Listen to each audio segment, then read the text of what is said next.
All right, guys, welcome back to Drop Frames. What in the fuck is going on? But we talked about it at the end of last segment, if you're watching on YouTube or anything like that.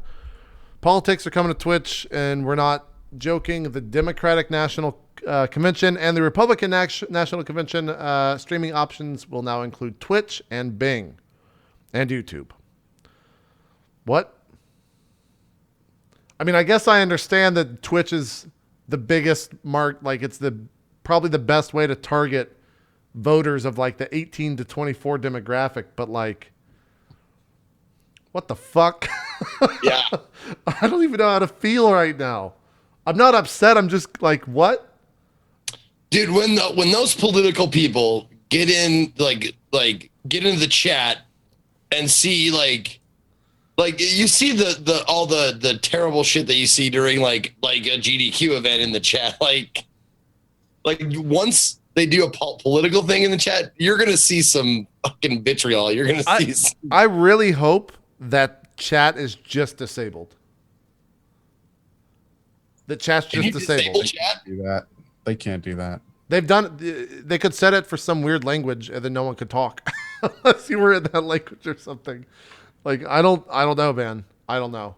I also wonder if they're gonna front. Like I wonder if you're gonna go to Twitch.tv on the days that this occurs, and the first thing you see won't be esports for once. It won't be the featured streamer of the week. It'll be the Democratic National Convention or the Republican one. Like, I wonder, and I also wonder if this was a sold activation or if they approached them and Twitch was just like, yeah, of course. Like, there's so many questions I want to know the answer to. I'm not upset. I'm just like, what? It's just weird. It's a weird thing. I really, really hope that there's people at Twitch right now looking at this and they're going, okay, it's time. It's time to come up with the new website for all of this kind of stuff, for all the things that aren't gaming related. That's true. Like it's to the point now where, you know, there's two sides to this whole thing, that Twitch is for gaming or Twitch is for everything. And this is a little debate that's been going on pretty much ever since Justin TV shut down and Twitch started bringing in more and more Justin TV-esque things. Now we have social eating, all that kind of stuff. Right. And they said when they shut down Justin TV that the focus was going to go back to gaming. And over the last months, we've seen that now it's shifting back to variety casting, not just gaming. To think that a full-time variety streamer is going to be going up against a Democratic National Convention on the same streaming site. Like, people are going to come to Twitch. Hey, maybe I want to watch a gamer. Oh, look, it's the Democratic National Convention on the front page. Maybe I want to go watch Phantom Lord Gamble, like but instead let's watch this. I don't know, man. Like I'm sure everyone has their straw where they're just kind of like, okay, this has gotten ridiculous. That's like I don't even know like how to comment on it. Like, because it's I mean there's this means that nothing is off the table at this point. Like there's nothing on the table that So chat brought up a great point. Europe doesn't give a fuck about this. For the most part, Europeans... No, dude, that's absolutely wrong. This is Hillary and Trump are trash drama to most people. True. I'm going to be perfect. Even to most Americans, this whole election has been trash drama. You're not You've got the liar versus the Those buffoon. are your political views, Co. I'm just going to say that. Anyway, I mean, like this is, it's not even a political thing at this point. It's a political drama farce between these two people. And that people aren't going to watch this for political issues. I mean, everyone's already decided who they're going to vote for, even if they're going to vote at all. Yeah. So it's like, you know, this is a great opportunity for Twitch to get its name out there. No question. But it's the kind of thing where at what kind of cost is this going to bring with it? Like, is this going to become a regular thing where we're going to be like, I'm more interested in seeing Twitch's response to this You know what we need, in Co? itself. We need Bobby, because we got to see where that line's at right now. What the fuck is the line doing in terms of what Twitch? Yeah, like, the line maker. yeah, like we need the line maker here to tell us where it's at. Because, like, of all the things, I would have thought porn. I honestly would have thought porn would show up on Twitch before the Democratic National fucking Convention or Republican shows up. Well, I on mean, are we Twitch. going to have a channel we can crazy. sub to? Are people going to have little Trump and Hillary emotes? That's what I thought. I was like, they're probably going to do emotes. Global emotes now. Where I mean, like this, I don't know, man. Like it's really going to be. How involved is Twitch going to get in this? Are you going to be able to politics.twitch.tv? Are you going to be able to cheer these people and give them fucking donations for their campaign? Like, what the fuck? Oh my god! Like, what the fuck? Seriously, are they going to have like a donation link down below the fucking Democratic? No, they can't. They can't possibly do that.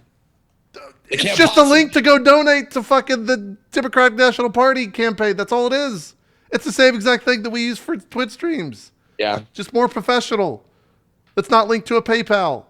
Like, back in my day, Twitch was for gaming. like, what the fuck, man? I do really feel kind of like an old man even complaining about this because it's Twitch's platform. They can do whatever they want with it. 100%. Like, you're right. It's I don't know, man. It's crazy to think. Like one of the reasons that I was so impressed and thought Twitch was such a magical place was it was because it was like its own television network. You know, it all had its own content. And it was magical because you could only go to Twitch for it. There was nowhere else for it. And people were building their lives in this little corner of the internet. And now it's like pulling the rest of the internet into it. It's like, oh, social eating is popular. Cool, let's grab that. Oh, cool, everyone's going to watch this Democratic National Convention. Let's pull that in too. It's like the little kind of magical place. But you know, here's the thing. I'm realizing as I say this, that this is exactly what people say about Justin TV to Twitch. Like it was cool when it was Justin TV and it was its own little thing, but then Twitch rolled along and now it's big corporate Twitch and so it's a telescoping effect. But I don't know, man. It's I think we just need what we need to do. We need to build a wall around Twitch and YouTube will pay for it. Thank you. Someone making sense. This man speaks with emotion from the heart. I don't even care what he does. Let's get him elected. Zeke 2016. Let's go. Put the channel under politics. Balls to say what's on my mind. Here's my 2 cents about this whole thing. I really God, I'm apprehensive about anything like this coming, but I mean, Twitch has been surviving stuff that we thought was going to destroy the site. Like I remember when what was that music event that the first huge music event they brought? Ultra. Yeah. When they did Ultra. And I remember people were like, "No, please. This is gaming. Ultra has nothing to do with gaming." And we survived that. So we survived it, Zeke, but they stopped kind of centerpiecing it. They didn't do like a lot of the other stuff that they kind of talked about doing on some of those shows. Like I think the backlash was meaningful to them. Like because they could have kept going down that path. You know what I mean? And they definitely, it's pretty clear looking at it. They tested the waters but didn't really push it. Is that what they're doing with politics, you think? I'm assuming it's going to be it's just we'll see how it goes. If it's a good fit, I guess we'll continue doing it. Do they go like that? Like I don't blame them for trying stuff. Like I mean, who would have thought fucking social eating was going to be a thing? Well, yeah, I mean, it already was a thing. It's been a thing for a while, but just not on Twitch. That's more of a getting like a piece of the pie kind of thing. Do they which makes sense. I mean, gamers eat, so whatever. Honestly, with this move, the Bob Ross thing too. Yeah. Honestly, with this move, like, I could see a world where in 2 years, Twitch has TV stations like CNN and news networks just streaming on Twitch. If they keep going down this route, like, why wouldn't you become? Why wouldn't you have major channels? Why wouldn't you replace TV? Because you already have. Like, for a lot of people, TV doesn't exist. Twitch is their TV. Why wouldn't you just get TV channels to come onto your site and get what those happens when viewers? the NFL gets a channel and all of their games are streamed? What happens when the NCAA gets a Twitch channel and now CNN.twitch.tv? You buy packages to watch these things. Like that's what's happening. Which again, that's good. That would be hugely beneficial to Twitch. I'm sure they'd make boatloads of money. But it's kind of like it'd really be interesting, especially with something like this, to have like a public letter from the people that make these decisions at Twitch and be like, hey guys, this is why we're doing it. Yeah. And the direction we're going in it, using this as a litmus test to see what works for us. Unless like, I'm blind, there's nothing on blog.twitch.tv. Not a single. I can't find thorough anything. blog post about this. Yeah, I can't find anything on Twitch's website mentioning this, except for the Engadget article, which was linked by Fishsticks, a staff member at Twitch, talking about the U.S. conventions being live streamed here.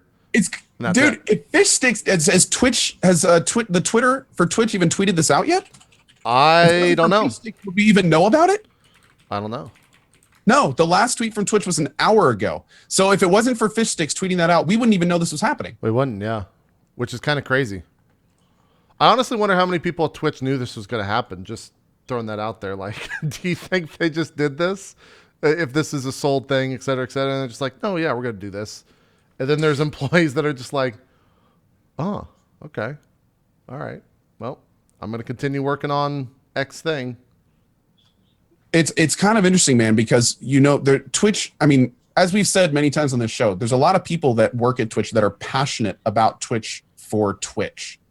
And I can't think that these kind of things, like I can only imagine the discussions going on at Twitch over this kind of thing. I'd love to be a fly on the wall during those, just to see like what the different opinions are.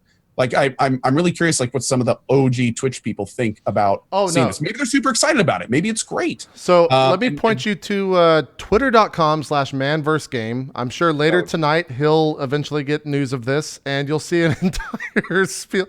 Or our friend over the pond will get Spamfish to come out, and he'll just go on a tirade. Like people are definitely going to be commenting on this as soon as they start finding it out.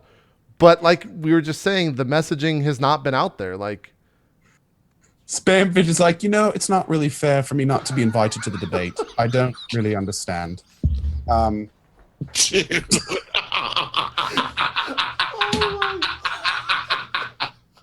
I love you, Spamfish. I love you. That was good, dude. Oh my God, that's the funniest thing you've ever said. That's the best thing you've ever said. Oh, okay. I got to recollect. So, where are we against this? Are we? What are we? I don't know if I'm against it. I'm just like, fucking what? Like, it's so weird. Like, it's a fantastic dude. The Democrats. Okay, this is one of the most hotly watched debates in a long time. To have Twitch be right up there with the name Democratic National Convention, this could be absolutely huge. Like for Twitch, in terms of recognition, do you know how many people are going to see this and be like, what the fuck is Twitch? Yeah, what is this? Like wait, people watch video games? Immediately you go for the Southern accent. Good job. I know, right? Well, that's how it is. What's Twitch? No, but it's the kind of thing where, I mean, this could be one of those one-offs, which I'm kind of hoping it is, where it's just Twitch seeing an opportunity that isn't a huge deal for them, but could be massive for publicity. And they see that these other streaming sites are jumping into, and hey, Twitch is a streaming site. So hey, let's see what they can do. Hey, you want to use this? Okay, cool. Let's do this. Like we may be reading too into it. I don't know, maybe, but we'll see. I'm more interested to know what's going to happen like after and during, like on Twitch, than the debate itself. As someone who I don't think defend is probably the best word, but as someone who enjoyed, I definitely did, Ultra being on Twitch. If I apply the same reasons that I enjoyed it, other than liking the music that was being streamed, to this, I agree 100% with what Cohh just said. Like, maybe this brings in an entirely new audience that will somehow transfer over to the gaming world. But man, what a fucking hard turn that is. Like, oh yeah, I love Trump and I love Kingdom Hearts. They go watching Kingdom Hearts. Like what the fuck, man? It's just such a hard. It's just such a hard thing. Trump supporters like RuneScape. Yeah, they probably do some RuneScape plays. A good question was brought up. I wonder if Twitch will let other streamers stream the DNC and comment on it. Ooh. That could be the next question is, what streamers want to kill their channel? Yeah. I don't think it'd kill. If it was me, I don't think it'd kill my channel. I think it'd be just fine. It'd be interesting. Is what like I could totally see on the day that this is streamed, streamers fucking cosplay as these two faces right here on their channel and make light of the entire situation while playing video games. Like, sure, why not? You could do a fucking complete ripoff of the like. There's so many ways that you could spin this for a channel. I'm gonna go ahead and let's just give this one to serious gaming. Hillary and Trump. There you go. Even if they can't restream the debate, act like they are, and just play the two different candidates. Yeah, I mean they already fight, so it looks I'd great probably on watch stream. that. I just have them on the screen and have the DNC in the background and have them just talk. While eating at the same time. While eating, going to social eating. Yeah. Catching Pokemon. Yeah. Oh man, that'd be what a weird thing. What a fucking bit of news. I don't know. I don't know. It's going to be interesting to see how this develops. Yeah. It's weird. It's weird. Now, this is it. Twitch is going mainstream, man. Like this. If they weren't already. The DNC, dude. Like, I mean, there's few things. There's few things bigger than that these days. Like, it's kind of exciting. It's something. I mean, I'm excited to see like what I don't even know. This is how like when is that? When does that occur? I have no idea. Okay, here we go. This is from the PRNewsWire.com, everyone's favorite source for news. It doesn't say. I don't know when they are. This is how in tune with politics I am. Oh, Democratic National Convention will be held at the Wells Fargo Center in Philadelphia, July 25th through 28th. So end of this month. So we don't have to wait long. Fuck, that's going to be crazy. That's Monday through Thursday at the end of the month. So someone in chat told me to check out Taku's Twitter. My parents are way into politics. I go upstairs and they're watching drop frames. Holy. Hi, Otaku's parents. Hello. Who do you vote for? And what a why? weird thing. Yeah, and why? We need it in chats, but please, I'm sorry for even introducing that idea. That's the thing. You can't even transition out of this. And for it to break during drop frames, too, is also just like a magical shitstorm of events, which I think is quite funny. So I want to see a magical shitstorm, period. yeah, you're gonna see one later this month in Twitch chat. Oh man, DNC. So that's the thing. I wonder how many viewers it's gonna get. Well, that's the thing is like they might be linked from on like the whatever website people go to. It's like, I want to see what the Democrats are up to today, and they go to the website and like watch that. Like, I don't know. I guess this stuff was streamed to YouTube in the past years. I have no idea what type of viewership it got, but I'm sure you could find that out. It's a weird thing, man. It's a weird thing. Hopefully though, this is a transition. Hopefully though, we'll be watching it via HTML5 because slick transition. because last week, HTML5 video player is coming soon for Turbo subscribers here on Twitch. They didn't state when. They said sometime. They said July. So blanket July. That's going to be occurring. We're finally getting an HTML5. So just a couple weeks. Yeah. Well, be able to tell from. Oh no, it could be anytime. I don't know when it's going to happen. Yeah. Hopefully this week, maybe next week, maybe the week after that. If not, it's the week after that for sure. But this is something that they talked about last year at TwitchCon. We actually talked to Kevin about this on our panel.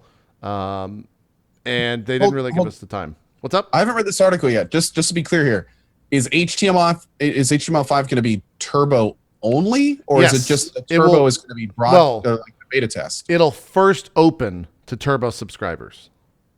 Good clarification. Do they have like a time frame? Based on the success of the initial test, we plan to steadily expand the beta access to more users towards the end of the summer. End of the summer that's not too- being that's the not too end bad. of Okay. August, I would assume. So maybe September and October we'll have full HTML5 maybe for the site. Cool. Yeah, I'm fucking ready for it. I've seen the site and I've watched streams in HTML5 before, and it looks pretty good. So I'm interested to see what everyone else thinks, and I also want to see it on my own monitors because it looked really cool in what I was seeing, but it's not what I was used to watching, so I couldn't really tell the too much difference. But or judge how much like performance issues gains there was, I guess is the better word for it. So, JP, you may know more about this than I do. Sure. Because you know a lot about the tech and the back end of this stuff. Is a change to HTML5? Is this what are the tangible advantages to the normal viewer for this upgrade? Are they going to have smoother streams? Are they going to have like what is the main benefit that viewers are going to see from this? Keeping in mind that I'm not an engineer, so a lot of my comments on this are not. The more basic, the better. Yeah, well, that, and they're also not grounded in very much because I don't know that much specifics about this. My understanding is that HTML5 is less resource hoggy compared to the current Flash, and Flash is just a dead architecture across the internet right now. HTML5 is kind of the thing that everyone's moved on to for the most part.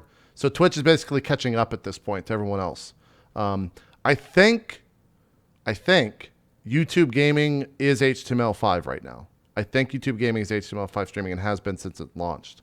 Don't quote me on that, but I'm sure chat will clarify. But one of the things that I've noticed with multiple Twitch streams on the same PC, if I have two Twitch streams up, it automatically drops. If they're both 60 FPS, Chrome will automatically drop both stream to 45 frame in the Do you video think player. HTML5 will fix that? I'm 100%, well, 99% sure thinking that HTML5 will fix that, which is Cool. great, which is cool.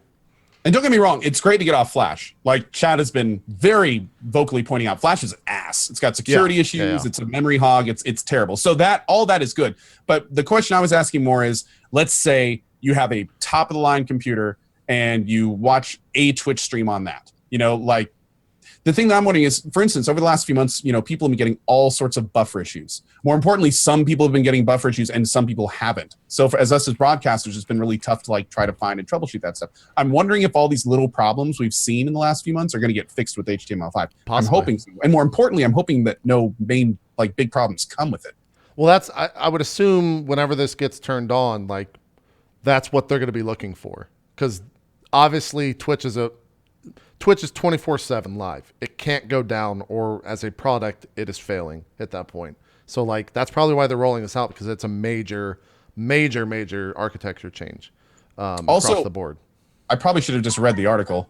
Sorry to keep asking these questions about it, but did they mention if it was going to be opt-in for Turbo users, or is it just if you're Turbo, right you here, get HTML5? there is you click on the cogwheel Perfect. or the cogwheel, and you can either turn it on, or you can turn it off. Simple as that. Great. And Awesome. I also wonder how long that will exist. Like if it goes live, will they keep Flash on board? Because at that point, it's like why would you even introduce HTML5 if it's not going to be on automatically? I would guess that's what they're building up to, possibly. But I don't know stability wise, like if there is a cap on how many people they can serve streams to on HTML5 with their current server base. I'm getting into things that I don't know that much about, so I don't know how all that works. Will this affect anybody like on mobile at all? Will it what, Z? Will it affect anybody on mobile? I don't know. I have no idea. I don't Okay. know. I don't know what it would. Yeah. Again, we'd have to get an engineer or I guess a product manager of HTML5 on the show and ask him that stuff. Next week, let's do it. Yeah. I'd be into it. Twitch guys, we need an engineer. There you go. Twitch, we need an engineer. He needs to be like Bobby and charismatic and stuff. Bring him. Make sure he's a line guy, because we need lines. Just give us like a list of 4, and we'll talk amongst ourselves, and we'll pick someone. You know? Let's get the Fungineer. The Fungineer. We need him. They got to have someone under the Fungineer title for sure. So that's the thing. I'm pretty excited for it. I want to see. I think it also, HTML5 is something that is so tangible when it comes to overlays that I hope this opens up the door for the ability to have streamers put things that are not in the stream but on top of the stream, like some sort of pop-up that is tangible by a viewer, that is malleable by a streamer. Like that would be really fucking cool if they were able to activate that type of stuff. Because that's like what, like, I can't show it here, but there are games that you can go and load up that are fully playable in HTML5, like Super Mario World. You can go and load up the entire game just by, I forget what the website is, and it'll load the entire thing in HTML5, and you can hook up a gamepad and play it right then and there. It is incredibly malleable. So you're saying that we could have bots and stuff that we could do commands and it would overlay graphics and items on top of. If Twitch allows us to, I would think you could do that. Like HTML5 is really cool. I just don't know if they're. It's one of the benefits of HTML5. I don't know if Twitch will ever want that, because that becomes like a crazy hard thing to moderate, I would think, from a Twitch point of view. So we'll see. We'll see. Yeah, you're going to get pop-ups from a bunch of streams now. Just constant pop-ups. Please follow. The thing just pops up in the bottom left-hand corner. There you go. That's going to happen. No, I was just thinking about. I think it'd be kind of useful for like for your Twitter and stuff like that. Like, hey, here's my Twitter. No, think if people in chat could put in commands, and instead of it just pasting text in chat for it to be spammed off the thing, it would pop up a window over the broadcast. Like someone types rules and a clickable window showed up over the broadcast with the rules that they could then close when they're done reading it. Or, you could have it so other things could get overlaid. Winners could get a special message of giveaways overlaid on their browser and no one else's. Like you could do all sorts of really cool shit with that. Like, oh man, I'm starting to get a lot of ideas here. Oh yeah, no, exactly.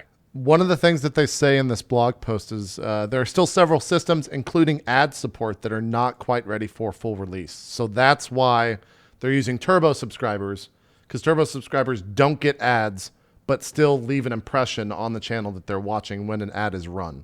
So that makes sense. That's kind of a perfect fit for them. So we'll see. I have no idea what the date is for that. Sometime in July. It's already the 13th, so there's 17 or 18 months left to see what happens with that. And I'm super excited for it. It's something that people have been... Remember when Cheers went live? I think like the #1 post on a lot of those threads on Reddit were like, how the fuck can they launch this and then HTML5 still not launched? Well, here you go. Like it's coming soon, and hopefully it's good. What else is going on? Oh, we got the Valve news that hit earlier today. Yeah, the CS:GO shit that we missed last week. We did, which is awesome. And then you read into it, it's like, hopefully it's awesome. Yeah, I'm trying to. Do you have I'll find the link for it. But Code, do you want to introduce that idea while I find this link? Sure. So basically, Valve has posted a straight up, like, in 2011, we added a feature on Steam, et cetera, et cetera. Since then, a number of gambling sites started leveraging the Steam trading system, and there's been some false assumptions about our involvement in these sites. We'd like to clarify we have no business relationship with any of them. We have never received any revenue from them, and Steam does not have a system for turning in-game items into real-world currency. So basically, they go on to talk about how their OpenID API system has allowed these sites to kind of become more interconnected with accounts, and then that has allowed these sites to then leverage their stuff illegally. There's two things about this message that are not super great. One of them is that Steam is making it very clear that they don't feel they're accountable. They're making it very clear that they do not think that they are in any wrong what they're doing, and they're putting the blame 100% on the other side.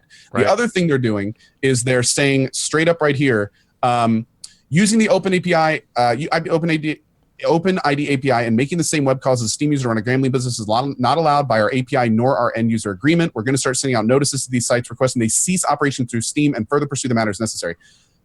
They're not saying they're going to stop the gambling. What they're saying is they're not going to let these sites use their OpenID API system. Now, that's awesome if this leads to these gambling sites deciding that that they're not going to do it. We've made our millions, sometimes billions. Let's pack it up. But the problem here is that what it could also happen is that these gambling sites are just going to find another way to do the exact same thing, which is more likely. Accounts and manually doing trades, or there's nothing here that Steam is saying where they're going to make that stuff stop. They're just saying that they're going to shut down the OpenID API system, and that they do say on there that it's against their TOS and rules, but they don't really lay out any plan for enforcing them. They just say it's against our rules and we don't want people to do that. But which is good. And don't get me wrong, it's a step, and a step is awesome. But a lot of Twitter right now is kind of on fire saying, yeah, Steam is taking action, the end of online CSGO gambling. I don't think that that's the case here. Yeah. So That's just given two sides of the coin. That's how I was. I was doing that exact same thing. Like, oh, finally, like this shitstorm will end, and we can go back to actually playing CS for a lot of these streams. But it's not the case. They're gonna find a way around it. Like Valve's not blocking all gambling. They're just making it a little bit more difficult. Also, let's be honest here. It was a symbiotic relationship because by Valve turning a blind eye to this for what, 5 years now? Yeah. Can you imagine the millions of dollars they've made off keys because of these websites? Yeah, Gold Glove alone, probably $1 million. Oh, absolutely. And they're very clearly saying, hey, they're the ones doing the wrong stuff. Yeah, we made millions off this, but hey, we're not doing anything illegal. And it's kind of like, really, guys? Like, you think that those guys that dropped their last 200 of their month before their paycheck to try to get keys and win sites, like, you're just going to say that, oh, it's the gambling site's fault? Like, I don't know, dude. It just, to be fair, technically, they're not the site doing the gambling, and they're not at fault. You want to be legal about it? Valve's not at fault. But there's no question they profited greatly from these gambling websites. No question. And it's going to be interesting to see if they ever own up to that fact. Yeah. And I think we've already seen, 2 lawsuits happen in the past month in pertaining to CSGO gambling or CSGO Lotto, or that's, I guess, the proper term for the website. But CSGO gambling is what I'm getting at. And a lot of people are saying that those are not going to be the only ones as we move forward, which who actually knows how true that is, because we have no idea what people are going to file, et cetera, et cetera. One of them was from a mother, I forget where, but she was basically, I think that was a lawsuit that was against Valve, if I remember correctly from the brief reading I did on it, saying like, oh, you basically told my son that to gamble, blah, blah, blah. So it's getting interesting. Definitely gonna be watching this, as well as I think the rest of the internet. But it's, regardless of how much this actually does, it's good that Valve finally came out and said something at the end of the day, because they have been quiet on this for basically the entirety of it, 100%. So, Zeke, your thoughts? Just so I'm absolutely still clear on this. This is all based on skins for in-game for weapons. Yep. Do you remember when we had someone on and we explained to you the skin buying process, or Zeke, I got it. The loot buying process. Here. That's like walking into a casino and going, let me get this straight. Y'all are playing for little plastic chips. It's true. The exact same thing. It's not just skins for guns. People that don't even play Counter-Strike are making thousands of dollars gambling these skins. It's each of those skins represents an actual dollar amount. Each skin is a poker chip with a dollar amount stamped on it. It's a good way to think of it. It's actually not skins. At this point, it's not skins. It almost has nothing to do with CS. It has nothing to do with CS at this point. It's just the money. Yeah, gotcha. Yeah. It has absolutely nothing to do with playing the game. I feel like fucking Forrest Gump, man. It's like, oh, Go always has a way of explaining things so I can understand them. But yeah, now that you mention it like that, okay. Now it makes totally way more sense in my head, and it also it adds a depth to the reprehensibility of, and the fact that 13-year-old kids are doing this legally. Right. Yeah, it makes this whole kind of spin on it where it's like this, all of a sudden this got really shady. Well, I think it's been shady behind the scenes. Just someone finally got caught is really what it boils down to. I'll tell you straight up, if Valve cared about it, they just shut off skin trading. Yeah. They would make skins a non-tradable item. Done. You'd still make your money selling your keys because people would want their own skins. Well, actually, arguably the want would go way down. But it's interesting that they haven't done that. Like if Valve wanted to do the 100% right thing, they would just go, hey, sorry, you can't trade skins anymore. Yeah. Done. And the problem's gone.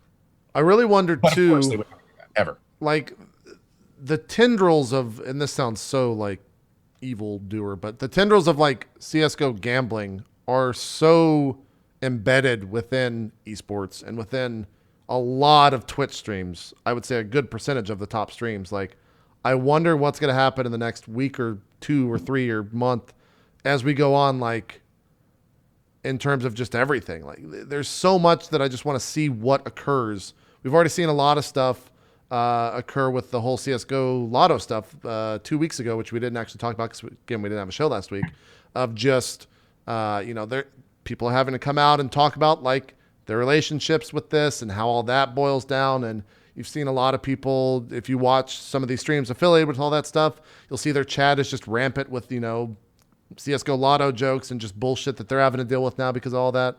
Like, I really want to see where all this goes and what the end of all of this looks like. But I think we're still far out from that. I don't think it's going to be that quickly. It's not going to be an overnight thing. So I'm interested though. If you want more information on it, we didn't really cover too much of it because we don't know all of the ins and outs of it. But I've been reading a lot of stuff and listening to a lot of stuff over at ESPN Esports, who's been covering a lot of the CSGO Lotto stuff specifically, as well as the CSGO gambling, and just having lawyers come on and talk about the legalities of all that stuff, which is really, really cool.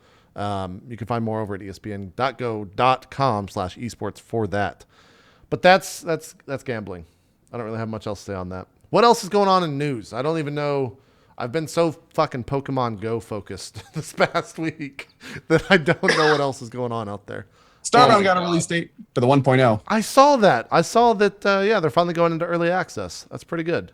July 22nd. They're finally getting released. Yep. I knew you'd be into that. I missed that. What was that? Starbound, that one of the side scrollers. Yeah. And not only that though, it's one of those kind of cool situations where it's an early access game that has had a lot of work, blood, sweat, and tears put into it since it went on early access. It actually got somewhat completed, and now it's actually getting a release. It's like an early access success story. Yeah. So that's awesome. That's awesome. And we got Evo to talk about too, as Chat's pointing out. Yeah, we got Evo this weekend, and let's just jump to that because I forgot we were going to mention this. It's going to be the first new thing as it pertains to bits and cheering, as you can now cheer for your favorite Evo esports Evo contestant. Let's just go with that. I'm not going to say if they're an athlete or not. Evo contestant or shoutcaster in a very unique way. I'll pull that up, but I'm interested to see what happens with this. I think it's a huge test for bits as a product to see how many people jump in and cheer for their favorite Evo contestant. I got to be honest, man. This all goes back to what we said at the beginning of the show. Like, it's still just the foundation of the house. Right. So it's going to be, I'm kind of surprised, honestly, that they're kind of putting it in the spotlight in its current form. I think it's great the system is being used. I mean, people are cheering in my channel. I see people cheering in other channels. That's great. Yep. But I certainly don't think the system is ready for a spotlight approach. You got to put it out there sometime, though. Yeah, that's really cool. That's a great new feature. The fact that you can pick people and pick where cheers go and you can see it. That's a really cool new feature. That's great. Hopefully it'll work for Evo. It's gonna. I don't think I've seen it anywhere on Twitch yet. Nope, this is the first test of something like this. And this is, correct me if I'm wrong, but this is some of the stuff that Bobby talked about when we had him on last episode 2 weeks ago, of saying like, this is what we want to do in the future. We want to branch this out. So I think I just basically repeated what Ko said, but yeah, like, I want to see how useful this is to the tournament. Like, I really don't know if you're going to see the chat spammed with this stuff, or if you're going to see just memes spammed in chat about this, or if it's not even going to get, like, do you think even the people running Evo, the different commentators, are going to like mention it? Do you think they're going to say like, cheer for Justin Wong now if you want? Like, well, isn't it true? And please correct me if I'm wrong here, but I think that I saw at one point that it was mentioned that a portion of the cheers go to the organizers. Yeah. So let me, that was going to get brought up eventually. So it says here, when you cheer for someone at Evo, 70% of the bits are attributed to that person, and 30% of the bits are attributed to Evo. So when you buy your cheer, an average of 30% of your original goes to Twitch when you buy them. And then 30% of what you have left then goes to the organizer, and then 70% of that goes to the actual person? No, it would be, let's go with the base. If you buy 100 bits, that's what? What is 100 bits right now? And let me just open this up. If you buy You cannot cheer in your own channel. God damn it, Twitch. I Yep. see the fucking thing. I'm going to CohhCarnage's channel over here. It's loading. I agree with that. Let's do that.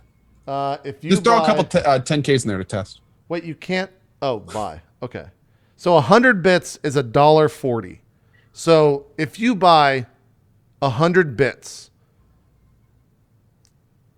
Twitch will take roughly what you said, 30% of that, or whatever the metric is, at that purchase. Yeah. Then, if you're giving 100 bits to Evo, my understanding is that 30% of those bits, 30 bits, are attributed to Evo, and 70 bits, 70%, are attributed to the person that you're cheering. So if you buy if you buy 100 bits for $1.40, then 70 cents, exactly half of what you paid, would then go to the person you're cheering for if you did 100 bits. And 100 bits at once. Because of course, you get much better deals as you get more bits. But yes, at the baseline, yes. Okay. That's an interesting stat. Here's the thing, for the record, I'm just trying to work this out. I'm not saying that's bad. I mean, if these organizers weren't around, we wouldn't have these events. And I'm sure that they're super jazzed that they now have a way to make these profit more for them. Maybe we'll see bigger and more events. And clearly chat exploded when we talked about Evo. So it's, a lot of people people are hype as fuck. So it's the first Evo with Street Fighter V in it. Like, it's going to be an amazing event, 100%. I cannot wait, especially for the idea that on Sunday they're moving to I forget, is it Mandalay Bay? They're moving to an actual like stadium. It's not going to be the same thing that you've seen at Evos in the past. They're moving to like a UFC style stadium, from my understanding. But JP, to go back to your original question that started this, yeah, I wouldn't be surprised to see the Evo guys promoting the absolute hell out of it. You think so? I mean, if they're getting 30% of each cheer, essentially, like that's a huge incentive to every time they have a chance to talk about it. And I'm sure Twitch is telling them to do that because they want to test the new features and test the system. This is the kind of thing that makes me a little bit nervous because, there were issues when the bit system rolled out. Some pretty big issues for a couple days. Yeah. So it's like, this is a huge event. There's going to be a lot of eyes on this. I hope you're not watching, Bobby. I don't want to make you nervous, but it's like, this is the kind of thing that makes me nervous, and I don't even have a part in the system. Yeah. Like, this is basically sending his baby out and seeing if the baby comes back alive, to be honest. Like, maybe not the best analogy, but that's exactly how it is. Like, we'll see what happens. It's sending his drop frames. JP kills babies. I mean, we've probably killed babies on stream before in games. It's probably happened. We've all played Silent Hill once or twice. Digging it deeper, JP. No, I'm digging myself out. I'm fucking going left and going up to the ground right now. But yeah. For those that don't know, by the way, Evo is a fighting game tournament. Think of it as the Super Bowl of fighting game tournaments. If you've never watched it before, it is fucking amazing to watch. Even if you don't follow the games at all, trust me, just watch for 5 minutes and you'll 100% get invested in it. Even if you have no idea what's going on, just watch. It's this weekend. I think it kicks off on Friday with the finals happening on Sunday, where they move into whatever arena they're moving into. If you've never seen an Evo, but you're hearing it and you're like, I wouldn't like that, check it out anyway. Yeah. Like, just check it out anyway. They're very unique shows. I can tell you the first time I watched one, totally bypassed any expectation I could have had for it. Yep. Like, it's, even if you don't understand what's going on, it's still, you can catch on pretty quick, and it's really interesting to see kind of everything unfold. There are people that go to Evo every single year that have never touched a fighting game in their life, and they have the best time of their life because it's also in Vegas at the same time. So you can go in there and just drink a shit ton and have fun in Vegas, and also go watch a really hype crowd get super. It's kind of like if you watch the first part of the segment or first part of the show, if you took Spike Vegeta's passion for speedrunning, put that to fighting games, put about another 10,000 to 15 to 20,000 people in there with that same amount of passion and had them all fucking going crazy because some guy hit some crazy combo at the end of a match and ended up winning. That's Evo. That's like the best way I could sell it at this point in time. So definitely check it out. Also, I just have to shout this out because I think it's so fucking funny. I love that Twitch included a Vimeo video in this because they can't put YouTube in there because they're a competitor. I saw that. I was like, Vimeo, huh? That's what you're going to go with? So there you go. I thought that was very interesting. And also, if you want to understand a little bit more about the Twitch cheering stuff, and especially at what Evo is, they did a pretty cool video over at blog.twitch.tv with Bobby, who was on the show 2 weeks ago, and Mike Ross, who works for Twitch, who's also like the fighting game guy at Twitch. So there you go. What's next? What else are we talking about? Let me pull up some other news before we jump into what we've been playing. Another quick side note before we go on. Another release that's coming out. RimWorld is finally coming to Steam. What? Like in 2 days. You just talked about that. No, that was Starbound, JP. Oh, I was thinking RimWorld. Oh, okay. Yeah, Starbound is the Terraria-esque space game. Right. And then RimWorld is the prison architect space game. Right, yes. Okay, there you go. Yeah. I did see that. That's the one that I thought you were talking about. I didn't know Starbound was... I thought Starbound was already out, so I didn't even realize that. There you go. And then the other small bit of news is No Man's Sky went gold. So we are officially finally go for release. That happened last week. I think also, didn't the file size of the game get out there at like 9 gigs or something like that? Didn't that happen last week? I didn't hear that. I think That's someone though. in my chat said that. I don't know if that's actually credible or not, but I think it's like 6 or 9 gigs or something like that. Other small thing, I think the System Shock Remastered Kickstarter met its goal. It did. I saw that last week. It's still going though. It's just, currently at 989,000 of 900,000 goals. So it's almost it's 11,000 from $1 million raised with 2 weeks to go. 2 weeks to go. That's pretty quick. It's not Shinmu By the way, quick. there's a free demo out of that game. If you are at all interested in System Shock, which you should be sure to check that demo out. It's awesome. Like it. Oh man, it's good. Oh wow, that's pretty cool. They have like their little fucking GIF images here on the Kickstarter page. I wonder if that's actually an image or if is this just a GIF? I think that might be like HTML5 or some shit. Sorry, that has no matter on the show. I just nerded out real quick at the Kickstarter. We had some Overwatch news hit yesterday. New character coming out, Anna. Yes. Support character that shoots people. So if you've ever really been upset at your teammates and you want to actually contribute to the game, here's Anna. You can play her right now. She heals her teammates by shooting them. It's really cool. I played her a little bit last night on the PTR in competitive mode off stream, and she's pretty good. I like her. She's got some cool... Didn't Evolve have a hero that did that? Yes. She has a grenade launcher, I think, is how he heals people. Yeah. So they definitely... Have you tried the new hero? Yeah, I played it last night. It's on the PTR. How do you like it? It's good. There are some very synergistic heroes or heroes that have very good synergy with her. Her ultimate basically speeds up a hero, makes them do more damage, and makes them take less damage, I think, is what her ultimate does, but it's only single cast. But like, if you put it on a Soldier 76, he fires faster in his ultimate, so he can just like mow down people in like record time. It's super fucking strong.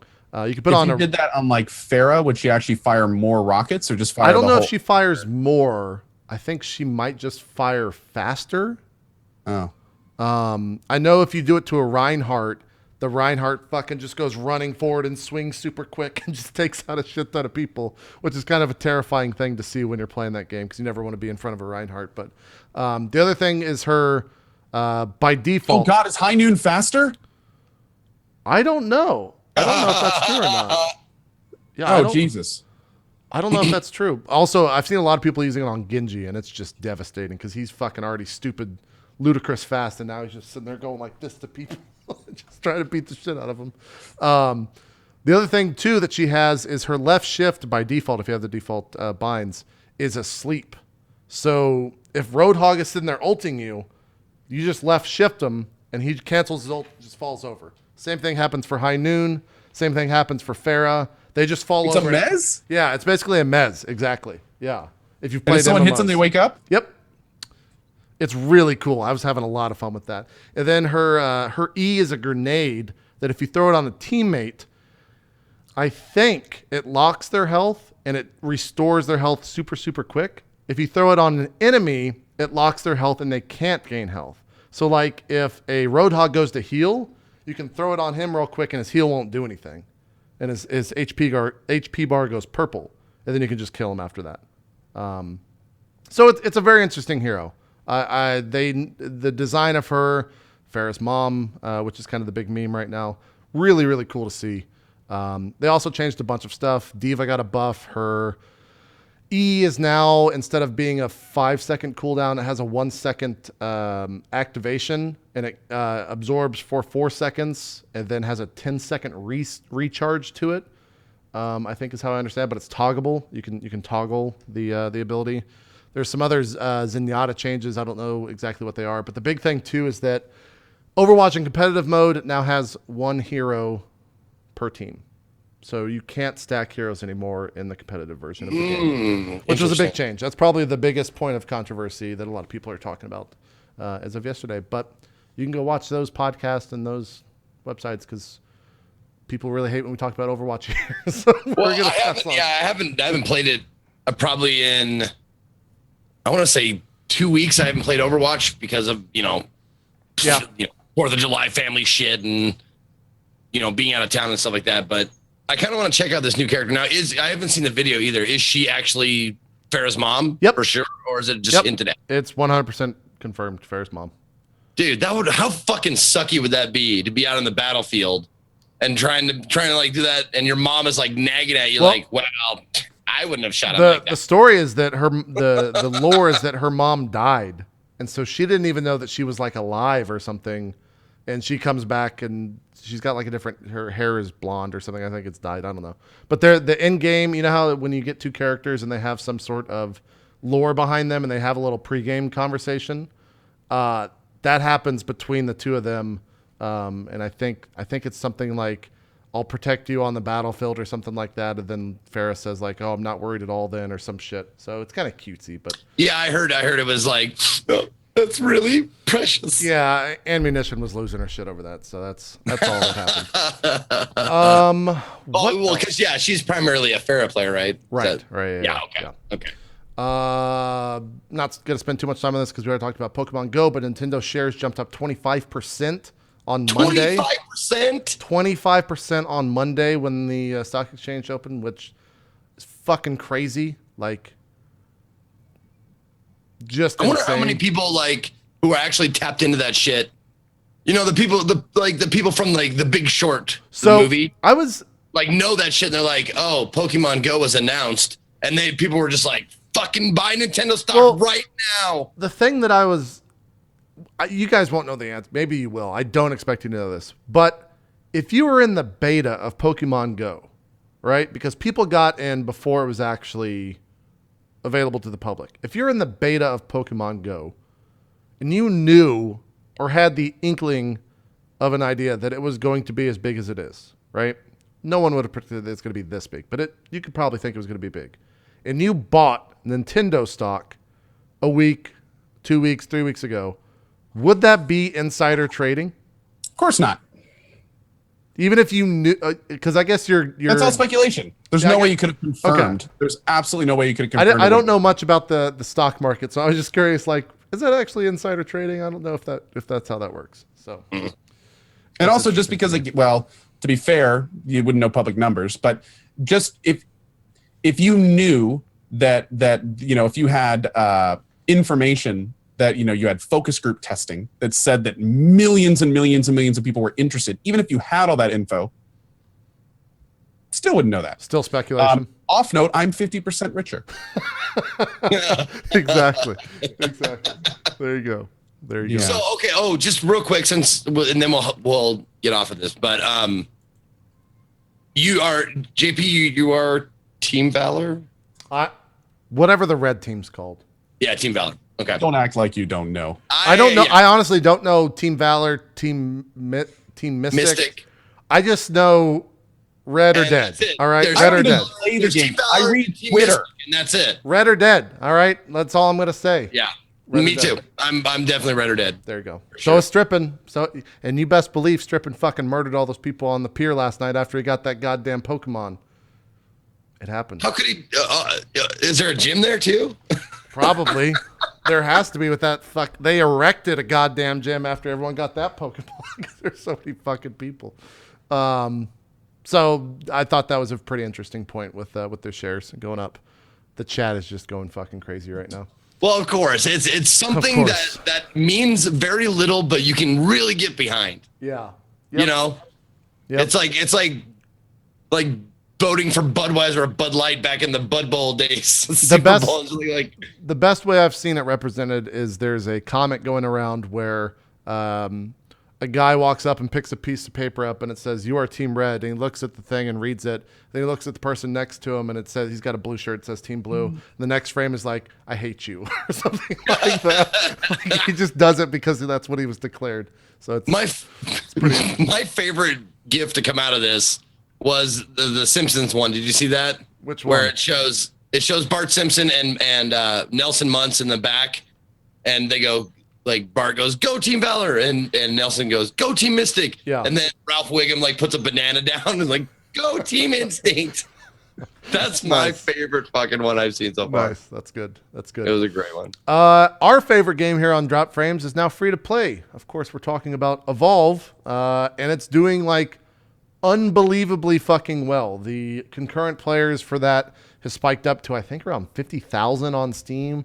It's gotten a huge resurgence here on Twitch. A ton of big streamers have been playing it. Fairlight Excalibur, Shorty Guy, Lyric, they've all been enjoying Evolve. And it's pretty much the same game it was, but now it's free, which is kind of cool. You can download it for free on Steam. And there's microtransactions, of course, within the game, but you don't have to buy them, of course, because that's how those work.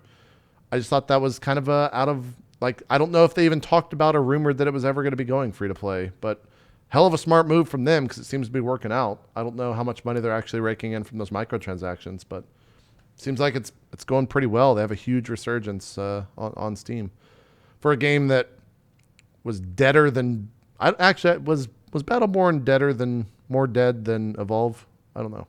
Probably a little bit. Okay.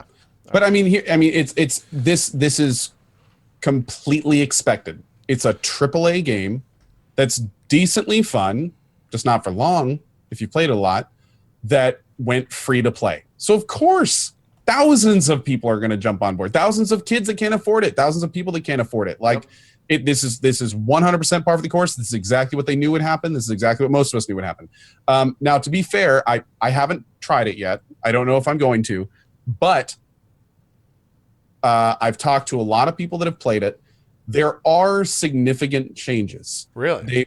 They've made it so anyone can trap. They've made it so trackers now just basically point you in the direction of the monster. Basically, what they've done is they've turned the game from like 60% tracking, 40% action to 10% tracking, 90% action. That's good. Rounds have been talked about being shorter. They've been more energetic. Like, don't get me wrong, and this is just coming from people that in my teams that have played it, like Eat My Diction, Tangent Gaming, like they've played Evolve Stage 2 and they've said it's more fun than it used to be. Yep. So that's what a lot of people are saying. I'm not even playing it right now. I'm just going off what I've heard. You got to give credit where it's due. It sounds like they made the game a lot more fast paced. I don't know if they added in a lot more heroes and stuff, but there are at this point a bunch of heroes. There's a new monster coming in soon. Like, they're doing their absolute damnedest to make this game popular, which makes sense, again, because they poured a shit ton of money and resources into this project, and it essentially flopped. Right. So they had to do something. And it looks like what they decided to do is working pretty well. Yeah. I should state microtransactions are not live yet in the game. They're planned to be live, but they're not live yet. Chat, correct me on that. Here's the live stats. 51,000 all-time peak, 39,000 for the 24-hour peak, and as of 26 minutes ago, there's 23,000 people playing it, which for a game that you can see right there, that's plus a 5,000% gain in the last 30 days, which is basically the last week. Amazing what free will do to a game. Yeah. 234 players was its peak in June. Wow. That is something right there. That's incredible. And now Battleborn's probably just thinking like, we should probably just go free to play, guys. Like, Yeah, Battleborn's probably looking at that. So that's how you're supposed to do it. I think it's time to go free to play. And then the Overwatch guys are just like, Fucking free? We made $1 billion in the first week, you idiots. Why don't you just make a good game? They're just talking shit. And it's like, yeah, maybe make a good game and you can charge people for it. How'd that be? How that rub your rhubarb? I really want to know if inside, like in the fucking situation room at these different dev teams, if they're just like, did you guys see Evolve today? Hey JP, do you have that same screen for Battleborn? What do you mean? Oh, yeah, I can pop it up. Okay. If in the situation room, they're just like making fun of other dev teams, or if it's all really lovey-dovey, like everyone says. Oh my God. Okay. 425 people playing 21 minutes ago. That's rough. The all-time peak was 12,000 on Steam. How many months has it been out? 2. Came out in May. Holy shit, dude. Holy shit. Oh, oof. That hurts to even see. Anyone remember that old South Park, like where he was yelling up to Ike, like, do your impression of David Caruso's career. Yeah. It's like, do your impression of Battleborn. Yeah. That sucks. I can't even there's no vitriol in my comments because I've never played it. Yeah. Hey, I was pretty rough on it. That's most people. Yeah, I was just gonna say, like that particular game, like I saw it and I went, eh. Yep. I wonder if TB is one of those 400. I don't know if he's still playing. I haven't talked to him or seen him talk. I'm curious because he was really behind. He was really into it. Yeah. Yeah. I'm wondering if I wonder if he's still in the boat. I don't know. It reminds me of like those indignant like critics of like or like people who watch something that's really good. Yeah. And no one else watches it and they're like, dude, it's fucking good. Right. Yeah. Good. You're not playing it or watching it. Yeah. You're an idiot. You should be doing that. I'm like that with a lot of things, so I 100% understand where you're coming from. Now, to do a transition, speaking of games that had a poor reputation but may have been turned around, I had a damn good time with Battlefield 1. Let's talk about that. Yeah, we've me and Co have. Zeke, you haven't been playing it. Okay, there you go. Okay. Yeah, this is not really Zeke's forte. He doesn't like the multiplayer games, and he also doesn't have access. But it's okay. We've been playing it last week.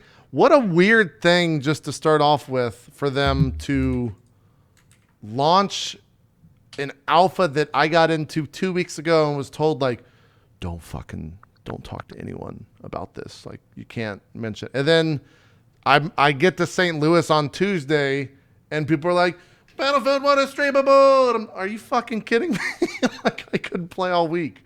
I didn't like it when I played it as well off stream for like 30 minutes, but I played it Sunday and yesterday and the day before actually for about 3 or 4 hours each. And then I remember that Battlefield games are just dumb fun and I really enjoy it. Co, what are your thoughts on it? I was very hesitant about Battlefield 1. Not only am I not a big historical shooter buff, but I thought that from what I had seen, especially in the stuff with Snoop Dogg and those guys, I felt like it looked like Battlefronty. I was worried. I was like, am I going to feel like I'm playing Battlefront that just looks different? That was my biggest concern. And I remember saying that on Drop Frames, that I was worried it was just a reskin Battlefront. I went into the game on the first day I played, kind of like, okay, I'm going to try this for a few hours, and then I'll probably switch games before lunch. The 4 hours just flew by. Yep, that's how it was for me. It was impressive. Like, you know, the bullet drop added a much larger factor to it. I was so the Battlefront reskin I was kind of worried about. I didn't even realize until after I kind of played it. Like the weapons in Star Wars just made the whole thing feel kind of fake to me because they were point to point. They were the bullets just went. It was like ray casting. Yeah, it wasn't. Yeah. And that I didn't realize until I played Battlefield how much of an impact that it had. So when I started using the sniper rifles and using, you know, the pistols and the machine guns and everything with the drop, it kind of brought a lot of that feeling back into it, where it kind of grounded it in a little bit more of realism. Yeah. Also, I really like the destructible terrains and everything. They do a really good job about that. The best it's ever been in Battlefield for a game that has always been about being able to explode things. This is the best. Yeah, so and more good. importantly, everything's destructible. You Yeah. can just drive a tank through the middle of town, and you will drive through the buildings, and you will Yep. drive through all that stuff. I thought that was like mostly fake, and I thought when we saw planned. that, I thought that was planned. Yeah, I thought they were taking like predefined routes and stuff. There was like an hour of one of my streams where I was just like, let's see how much we can get blown up, and I just like started driving around in the town in a tank and just running over shit. We almost leveled the whole damn thing. Like, it seriously got to the point where I turned around and looked over it, and I was just like, holy shit. It looked like a bomb had gone off. Yeah. And I just was kind of like, yeah, okay, this is pretty cool. And then the first couple times you see the blimp crash in the different places. God, it looks gorgeous. That was pretty cool. Are you running on Ultra? I was, yeah, running it on Ultra. Maxed I gotta out say, the game. Blimp crashes are super buggy. Are like, they? It completely messes up the terrain under it. There's invisible walls everywhere. Like, that was honestly one of the big turnoffs. Yeah. Or I've seen the blimp crash, but I haven't walked around in it yet. What was also really cool is I'm all about one of the reasons I've always liked Battlefield games, especially like I tell people, 2142 is my favorite, was real squad play. It's one of the few shooters where you can find some random people, and as long as those people have the same oriented goals, especially if they're in a squad and you're the squad leader or you're all following the squad leader, that's a whole different multiplayer experience. And I noted, and this could have just been because it was closed beta and the people playing were maybe a little bit more serious about it. But man, I just kept getting like good squad after good squad after good squad. And I talked all the time on my stream. Like, we would just be taking points, and my squad would be like just the top 6 in the game, like round after round. It was really cool, and it really brought back that whole feeling of squad play that I haven't had in an MMO an FPS multiplayer shooter in a long time. I certainly didn't get that feeling in Battlefront, and I tried to find it. Like, I tried to like get people to work together and take points and stuff like that, and it just didn't happen. In fact, I had one guy, a shout out to Merc. This guy would be on almost every morning. I still don't know if he actually watches my stream. I don't even think he knew who I was. Every day he'd find me and jump in my squad. What was his full name? Merc always what? Pick a comparable kit. Always be healing or giving ammo, following commands. Like, dude, it was freaking downright magical. What is his full name? Merc what? Oh, it was Merc with like 4 numbers after it. I don't remember. There was a Merc that I used to play Arma with that was really good. I was wondering if it was the same guy. But no, like, just time after I've played Battlefield 1 now, I think for 4 morning sessions and 1 full day. Like, I just played it all day. And once I really got the mechanics down, once I really understood how the squad play worked, and I would start talking in chat like, "Hey, you want to work together as a squad? Like, join on me. I'm making a squad." People would fill it up. It reminded me how fun Battlefield games can be, which was good, which was really good. And considering I came into it with a pretty negative, I didn't expect much out of the game, that just made how much I enjoyed it kind of more impactful. Yeah. So I still wish it was the future, or at least current. It's still, but I'm by no means I still would say I like 2142 more, even this many years later. But it's going to be fun to play. I can't wait to see the new maps. And it's going to be a good Battlefield game to hold us over until 2143. Yep. Yeah. I pretty much agree with everything you've said. For me, I feel like, at least when I've played, I'll be playing again tonight right after this, is that if I'm on the ground walking around with just a gun out, I'm kind of not, like, I enjoy it, but I'm not enjoying it as much. And this is maybe just Battlefield for me in general. I'm not enjoying it as much as I would be if I was in a tank, or, which has just come out in Battlefield 1, at least for me, if I'm flying around. Because the flying in this game is so much fun, even though I'm fucking terrible at it. It's still so much fun to just bomb someone from like 300 feet up in the air and get like a 6 multi-kill or something because you kill a transport ship, or a transport, like I don't even know what they're called, like a Jeep, the equivalent of a Jeep in this game. It feels so fucking good. But man, am I really bad at flying. Like, I should never be allowed in a fucking plane ever. And I steal them. I had a great time in the planes, man. I steal them every round. I got to be decent, not good, but I was, I was at about a 50-60% ratio in my dogfights and stuff. I was having a really good time with that. And I was using mouse and keyboard. I wasn't even using a controller. Oh, which is really? A lot better. Yeah. Yeah. What the fuck? I could never use. Well, see, that's the beauty with my mouse. I can jack up the sensitivity. So what I would do is I would on the fly jack it up if I'm doing hard turns and stuff. But then when I get into that precision aim mode, I drop it back down and be first person aiming with a mouse. So, I mean, it made it a huge amount easier. Especially if you were like taking down the Zeppelin or something, you could really kind of get precision hits in there. But yeah, this is my crowning achievement right here, Co. This is my jam right here. is the best thing I've done in Battlefield 1 so far. It's the wing clip. Oh, did you kill him? You get him? I killed that guy.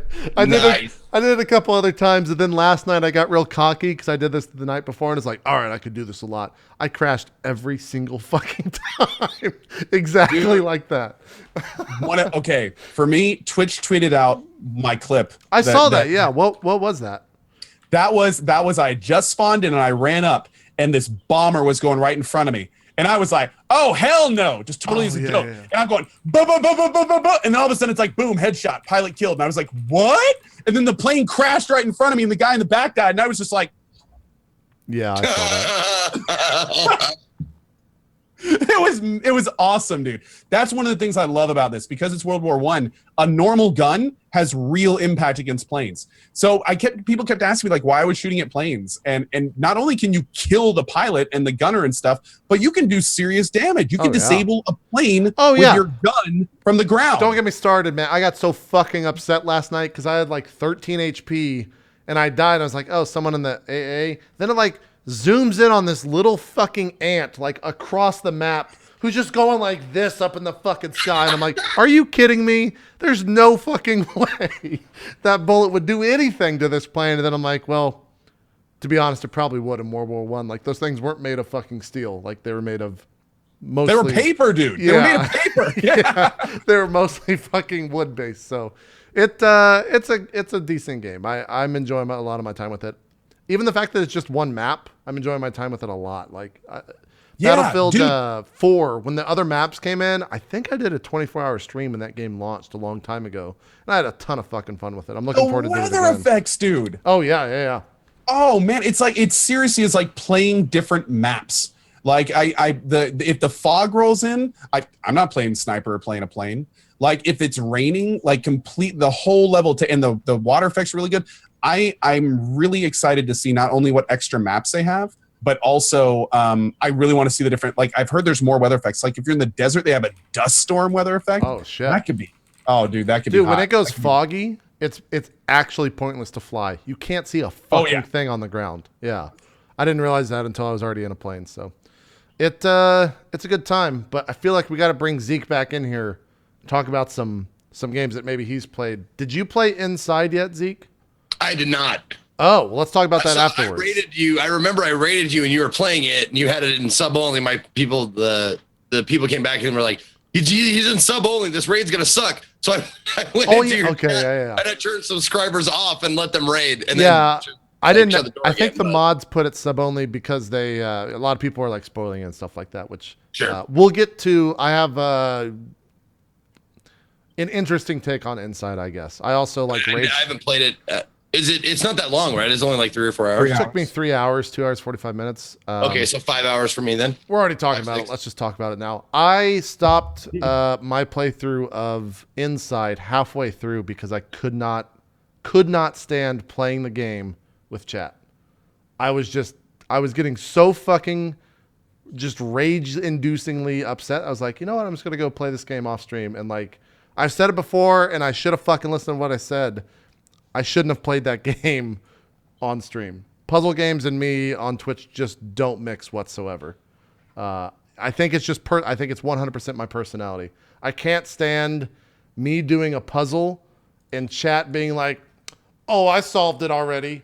I got that shit," and just saying, isn't that infuriating? Yeah, just saying that nonstop because I'm just like, you know what? Go fuck yourself. I don't care if you already got it. I'm trying, and then I start thinking about that more than the game, and I'm like, why am I doing this at this point? And then when it was in sub mode, people started tweeting me like, why are you in sub mode, you fucking bitch? Why don't you just play the game and accept all the spoils? And I'm like, all right, I'm done. I'm out.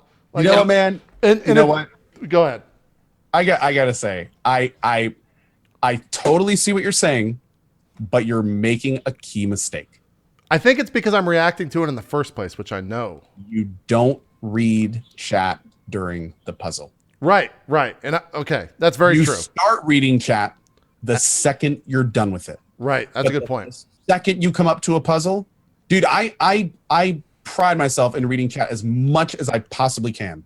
I don't even glance at it when I'm on a puzzle, unless I get to a point where I'm like, all right, chat, what's going on here? Like that's when I started interacting with chat. But dude, I got it. Like, it's interesting you say that, JP, because I had a great time playing this game. Did you stream it on release? I streamed it just a few days ago, actually, like a few days ago. Okay. So I played. I wanted to play Rust, but the servers went down for the XP update, and so I just switched over and played Inside for the afternoon, just totally off the cuff. So you played the PC version? Mm-hmm. Okay, so yeah, all the people had already been and seen the ending and all that stuff. So yeah, yes, you had the same experience I did then. Mm-hmm. But no, it was like I had a really good time with this game. My mods did a great job keeping spoilers and stuff out of chat. So like the whole game, I never really knew what was going on. And then when the game ended, we had like a really good discussion about what people thought about it. We went to YouTube, watched the alternate ending. Like, did you know you can actually beat the game in the cornfield? Yeah, I went and watched the ending. I guess it's a little bit spoiler, but I went and watched the. I guess it's not. It's alternate ending is what everyone's saying. It is. You're right. You can't beat the game doing it. There's an Easter egg. Yeah. And I'm not going to say any more because we'll let people find it themselves. But yeah, I mean, let me bring up this the is spoiler a very thing. Thought-provoking game. Actually, Zeke hasn't played it. I was going to bring up the spoiler thing, but yeah, I do want to play this though. This is one of those games that I really like. Really like the look of. It's got a good feel, good vibe to it. It gives me a very Limbo kind of a feel. It's made by the same people, yeah. Oh, is it? Okay. Yeah. Okay. Yeah. No, this is a game that I definitely want to play on stream, and I will definitely do like the same stuff like that you guys are talking about. I'll probably do not look at chat. I mean, if it gets really bad, I'll do sub only, but I haven't had to do sub only in a long time. Yeah, the mods are the people that changed it. Yeah, my good mod community or a good mod team and a good community too. Right, my mods generally know when to put it into sub only. I didn't request that; it just went sub only. Which, to me, I wish it. Like my thought on everything that happened is the second that people see that you are, I guess, vulnerable to that idea, then it actually welcomes it more so. So that's why I wish it wouldn't have gone sub only, but my mods did what they should have done because that's what they usually do, and it's usually the best thing to do. But I feel like by doing all that, it invited the assholes to egg them on in that sense. But it doesn't matter regardless. I put up the spoiler warning. I'm not going to spoil the game, Zeke, but can you be a guinea pig for me? Yeah. And Co, you can talk to me. We could talk about this a little bit, but I read a post on our games that said this game is about cancer. And I read through it, and it was incredibly thought-provoking, and I couldn't agree more with the entire post. Because he goes through everything that occurs in the game, and it lines up with 100% with the idea of cancer, how it starts, how the end of cancer usually is, and everything past that. Especially with the alternate ending. I'll have to link it to you, Co. Here's the thing.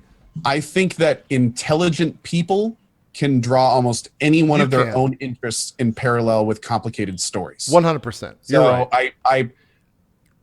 I kind of see where you're going with that, and I'll have to read that article, but at the same line, I could say that you can do a lot of things with it, yeah. Pretty funny. I can safely say that I think that you can equate cancer to almost anything. It's so broad and has so many components to it that.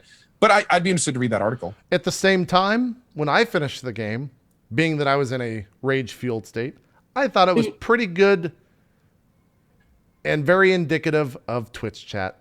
You know, a fragile little boy walks into a factory and becomes a mob, and the mob just bad things happen. And it's very indicative of Twitch chat for me. So there you go. Zeke, we're done. You can come back. Come back, Zeke. Come back. There you go. We're done, Zeke. All right. We're moving on. All in all, I liked it. I don't understand why people lost their fucking shit and gave it 10 out of 10s and everyone thought it was like the best game of the year. I don't feel that think way it was at all. Yeah. I thought it was a fun game, a great time killer, interesting. Yeah. I mean, that's about where the line is. Yeah. Yep. I agree. I think Zeke, you'll definitely like it. 100%. I think it looks like something I definitely like. Yeah. It's for sure. It's good. And again, it's not too long. You can have a pretty good time with it for sure.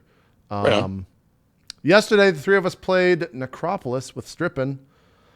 We never got to ask, and I I think I kind of know where you guys are going to go with it. Did you like Necropolis? Whoever wants to jump in, maybe Zeke, because we haven't heard from you too much. I liked it. I thought it was. I think it's a good game. I don't know how much replayability it has. I don't think it has very much replayability. Like we got to the end, it was like, well, one of the ends. I don't know. I don't me really and know. you got to the end. Co and Stripping got kicked out because of Steam fucking maintenance. I ended up beating it. Co, did you hear that?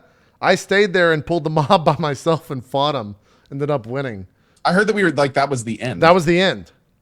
Yeah. So we basically played the whole game. 5 hours, I think, to get to it. Yeah.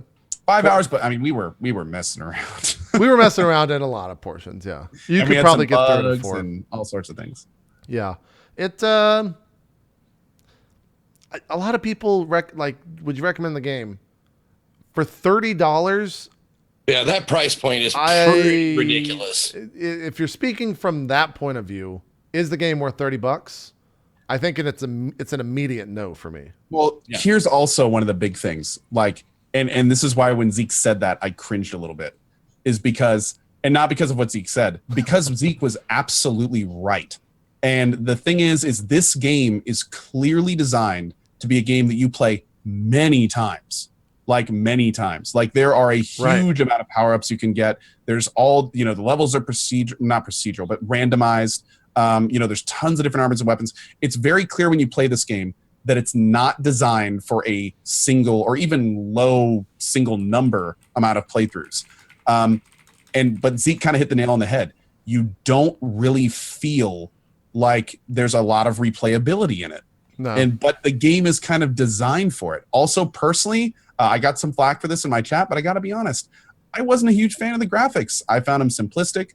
I found the combat was floaty. It felt like it was trying to be Dark Souls, but at the same time, it was a little bit too kind of floaty and loose to really kind of drive it home. Yeah. I mean, and again, like this would have been a great $7 to $10 game. If it was that, I'd say, to be honest, it kind of feels like a $7 to $10 game. But the $30, man, I mean, like I said at the end of my. I'll tell you what, I played this longer than I played Steven's Sausage Roll. I'll tell you, and that thing was fucking $30. Oh yeah, yeah. I kind of fucked you with that one, didn't I? Yeah, you're like, that it's $30 fucking dollars. No, yeah, no, I agree. It's a $7 to $10 game, like feasibly maybe 14 or $14.99. I think it'll get there quick for a Steam sale, especially There's got to be reasons behind it though. Like I've talked to enough devs, and they're like, "There's a reason why it's $30, and here it is." No. Yeah, it's mishandling funds and time and resources. But anyway, yeah. Someone tweeted at me the other day and said, like, just because a game is fun with friends doesn't mean it's a good game. And I think that's what I'm going to say with this, is that we had a fucking blast playing it yesterday, but I think it's because we were playing with 4 of us, me, Strip, and Zeke and Co., and we had a lot of fun playing it for that. But it wasn't because it was a good game. It's because Strippin killed me a bunch of times because he's awful, and Zeke would randomly come up and hit me, and there would be a fun dynamic there. Like, that's why we were having fun with it.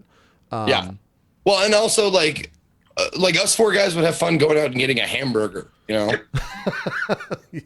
Dude, here's the Drop Frames main chat last night. To be honest, I didn't even really like the game, but it was a blast playing with you guys. Yeah, dude, co-op stuff makes the hours just pass by. Agreed. Let's do a funner game. See you guys tomorrow. Yeah, that was Co, me, that was and the then last Zeke. 3 things that were said in our Drop Frames chat last night. Yeah. We had a great time playing games together. It was so much fun playing a game with Strippin as well. We were all laughing, having a good time. But dude, we were having just as much fun with the bugs and bullshit as we were the combat and progression. Right. So, yeah. I mean, and actually another thing we talked about a little bit is, and some of my viewers were actually talking about this in chat too. Solo gameplay, this is an entirely different game. So I played for 3 hours solo the night prior. And what were your takeaways and opinions and everything? I was saying this yesterday, aside from the first, I don't know, minute or so, when I jumped down the initial stairs and there was 3 skeletons there, and I had no fucking clue what was going on, and I died. I played for another 3 hours, got all the way to level 4, never even got close to death. Never even felt like I was anywhere near, like, in danger at all.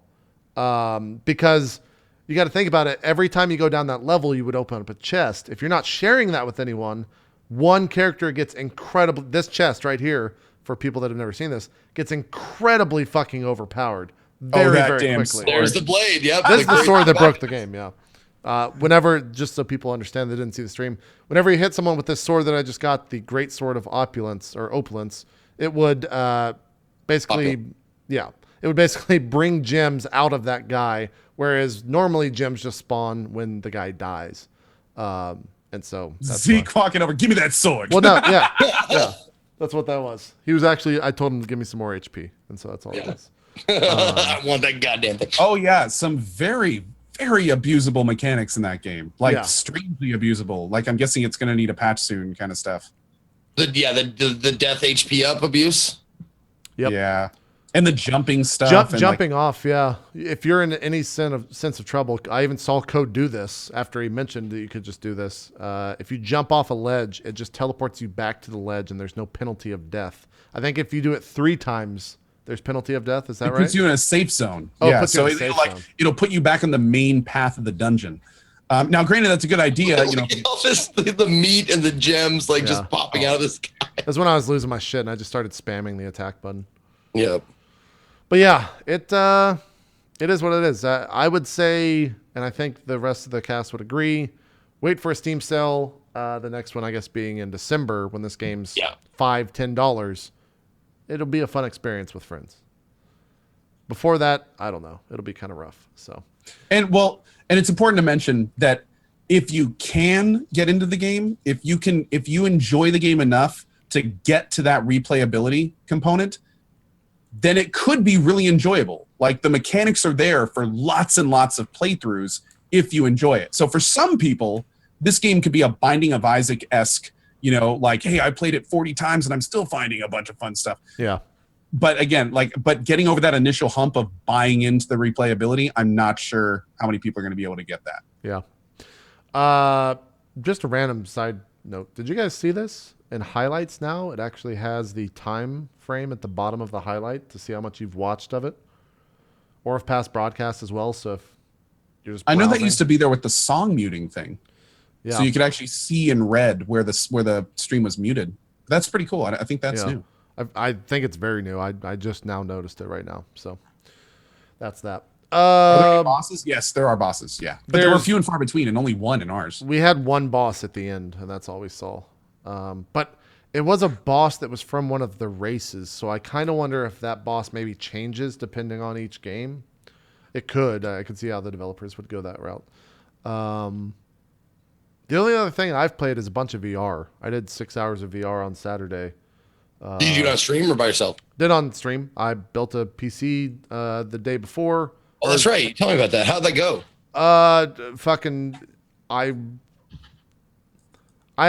I'm as excited for VR as I am for any other game coming out this year as a platform, but there are no games coming out this year that have me excited to play in VR besides, an hour of playing. Like there's no what's it called? There's no like system selling app for it. There's not a game that I can point to for VR and be like, "Oh man, you got to get the Vive so you can play X." Like it's just not there yet. I'm hoping that something comes out. Hover Junkers, I played through 2 games or 3 games. I played all of a game called, and now I'm blanking out on it. Let me open up my Steam. Called Vanishing Realms, which is probably scary game. It's not too scary. It's not too scary. This is Vanishing Realms right here. You can see me walking around in the bottom left-hand corner. It's more just like an RPG with combat in it. And I had a That's not lot what of I was thinking of. Okay. like don't get me wrong, I had a lot of fun playing in this game. Right here, I figured out you can dual wield, and that feels really fucking cool. Holding two not literally, but holding 2 controllers in your hands and feeling like they're swords and just fucking going like this and just beating the shit out of someone. Like that felt really good. Just So mechanically. You're warping around. You're not actually walking. Could you? You could walk around as big as your room is. So this is kind of the end game. This is the actual game right here. You can see I'm like looking around. There's a bunch of like riddles and stuff in the game. So that's me warping around. That's me clicking on the the Vive stick and just spamming around. What's up, Zeke?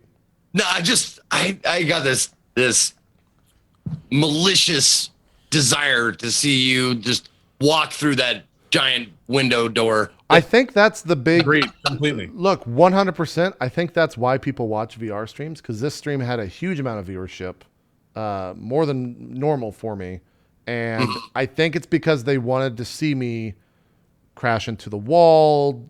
Yeah, that's why people watch NASCAR. They want to see people crash. Right. Yeah, I think it was definitely that type of thing for this, and also people are probably just interested in VR stuff. Were you able to read chat at all?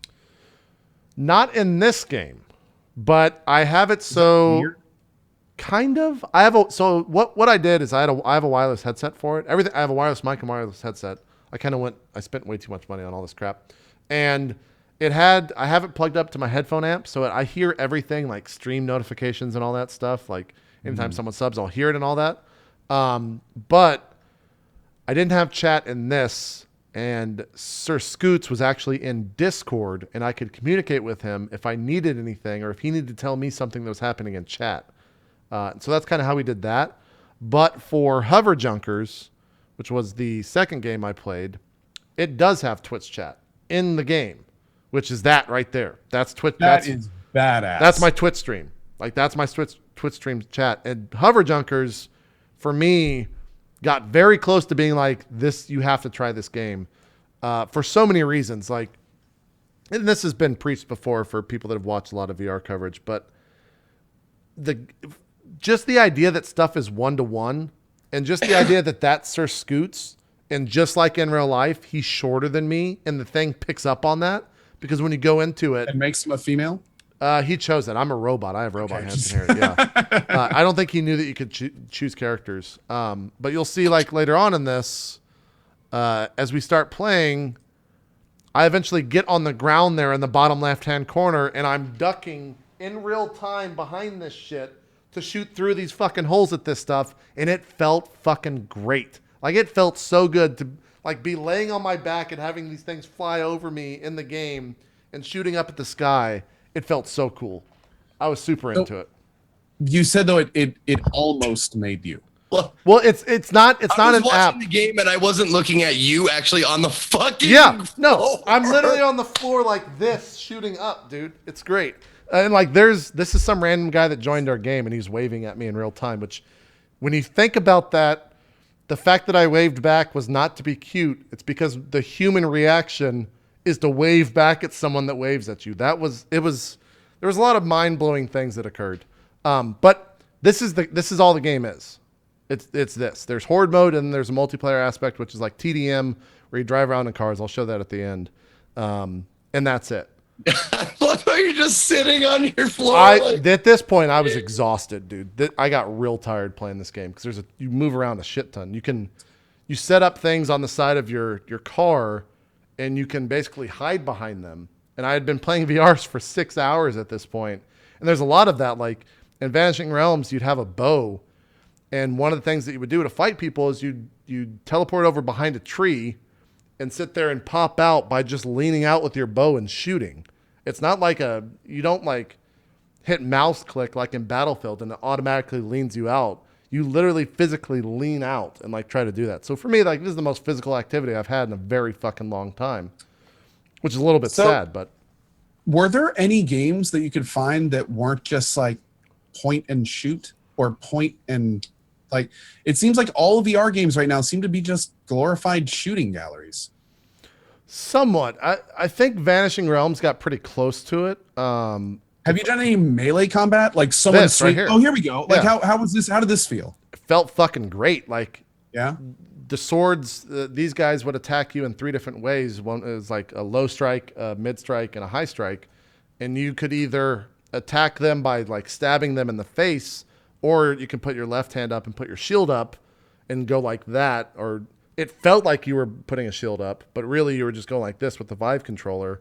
And it felt really good. Like you were actually blocking some stuff. So to see like this type of game fleshed out into I might play through Fallout 4 in full VR because of this game. Like I could totally see myself walking around in that game because it's a fully realized world for the most part.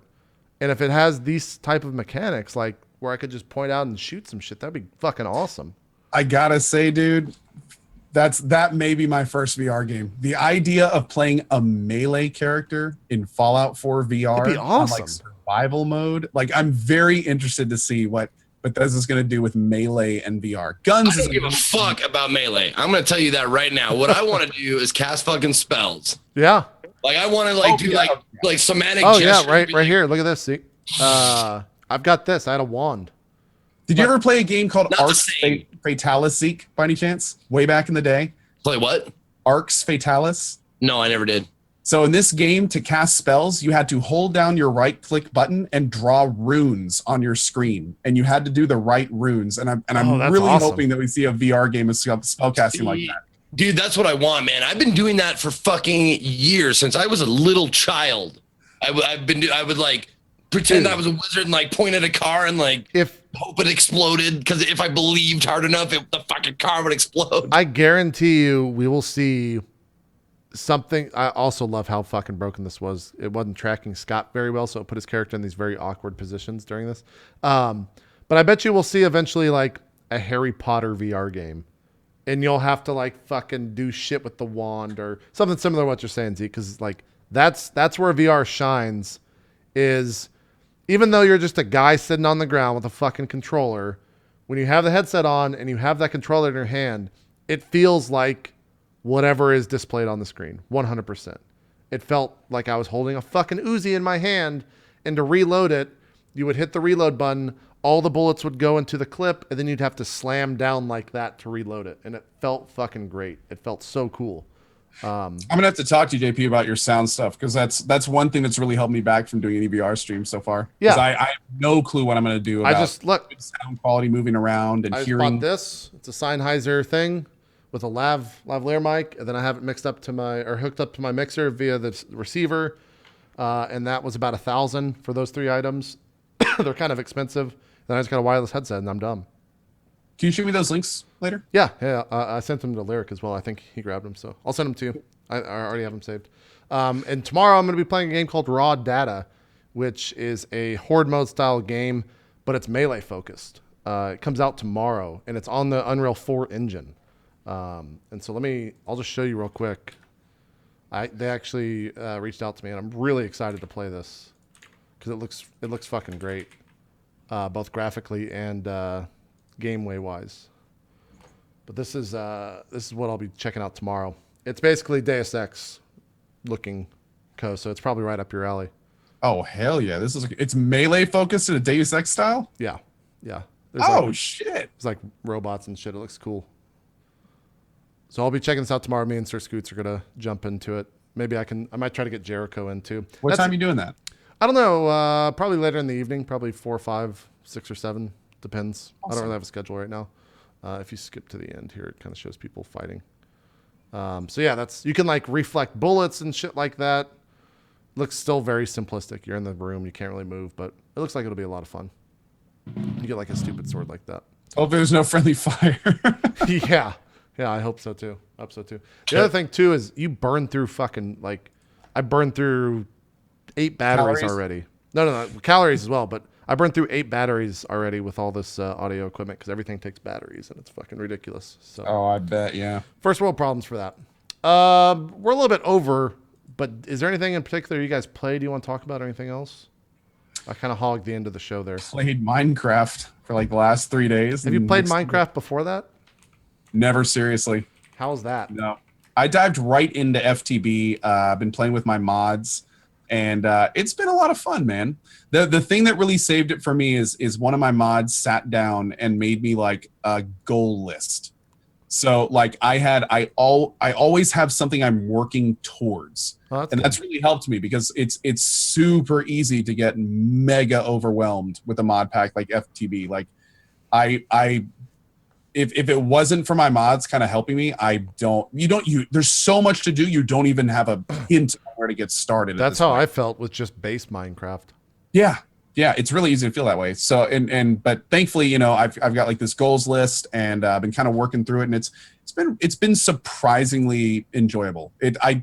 it's not the kind of thing that I think I could do long term, because the way I'm kind of approaching it is kind of like a game with a beginning and an end, and that's not really what Minecraft's about at the end of the day. Right. But I'm loving the time that I'm in it. It's been surprisingly popular from a viewer perspective. That's been kind of surprising.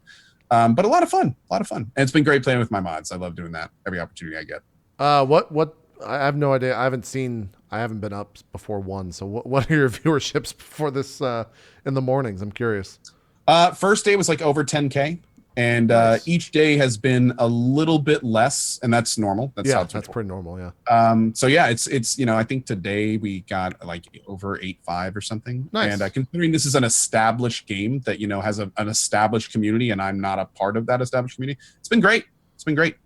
Also, side game, since we're really low on time, Rust implemented an XP system. Yeah. Why is everyone playing Rust? What changed? Okay. So Rust had a giant patch just a few days ago, and what they did was they completely tiered out all of their blueprints and stuff. So now you have to level up to gain access to blueprints. You have a level XP, and then this like crafting point XP, and the crafting points go up a lot faster.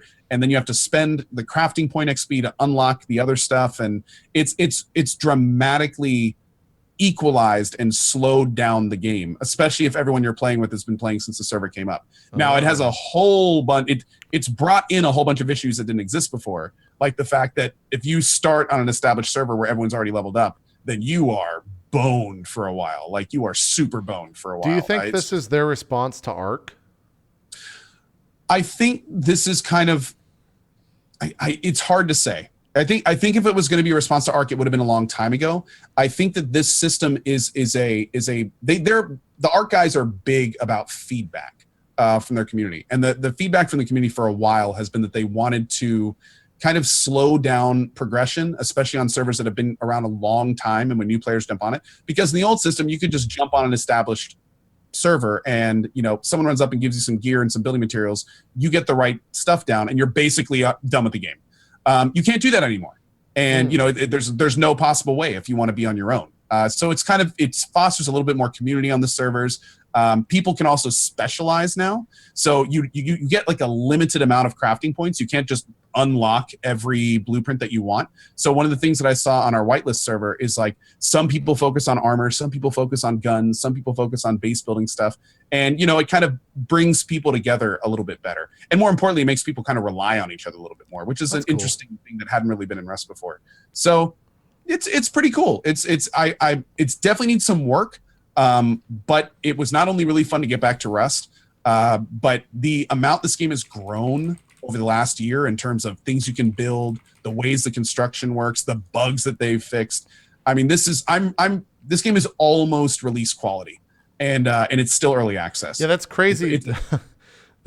You say like it's still early access. I'm like, Rust has been out for like 2-3 years. Like it rivals DayZ in terms of how long it's been out. In fact, I don't know which one came out first, but I wouldn't even be surprised if Rust came out before DayZ. I don't even know, to be honest. Maybe talking legacy, but it's definitely making serious progress. That's good. And that's the important thing to focus on.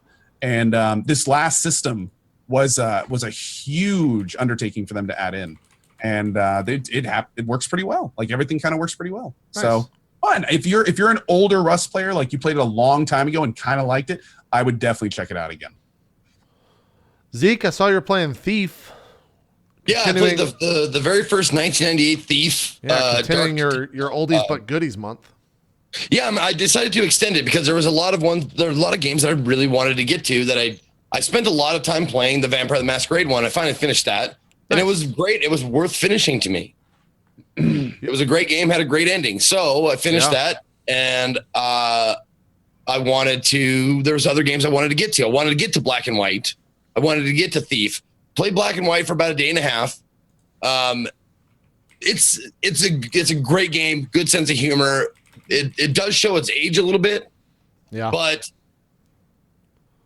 I don't think it's a game for me particularly because you have to take a lot of time to build up stuff to you play God. So you like tell your villagers to do this stuff, tell your creature, which I had an orangutan, This is Thief, by the way. This isn't. Yeah. No, you started. I was like, I don't think you do that. Yeah, no. This I'm bringing it that's up right now. Yeah. But Black and White is what I played first. But it was. I mean, it was fun while it lasted. But it was a game that is, for me, was pretty slow paced, and that's the reason why I kind of put it down. It's fun and it's tough to fucking find it. Like I had to have someone send it to me. You can't buy it on Steam, GOG, Green Man. Really? You can't buy it on anything. You can buy Black and White 2, I didn't know that. but not the first one. For some reason, it's not available anywhere. So I had to have one of my mods send me a copy of Black and White on a disc, on a fucking hard copy. And I had to install it and then install like 3 patches for it to actually run properly. That's kind of nuts. I remember when this game first came out, I got the PC Gamer demo disc, and I was like, this game's awesome. I'm a fucking monkey. And oh, shit, I'm bored. I stopped playing after about an hour and a half. So I'm right there with you. Not really a game for me. Yeah, I think I got like 10 or 12 hours in there. And there was fun and some fun stuff, but I didn't feel invested personally in it. Like if I was gonna play it again, it would be completely off cast. It'd be a game that I would like play while I was doing something else, kind of a thing. Yep. But it's good. I mean, it's funny. You can do whatever you want. Like I made the monkey like you could slap him around and like tell him to do stuff. Like he would go eat villagers if you would let him. Yep. This game came out when Tamagotchi was a thing, by the way.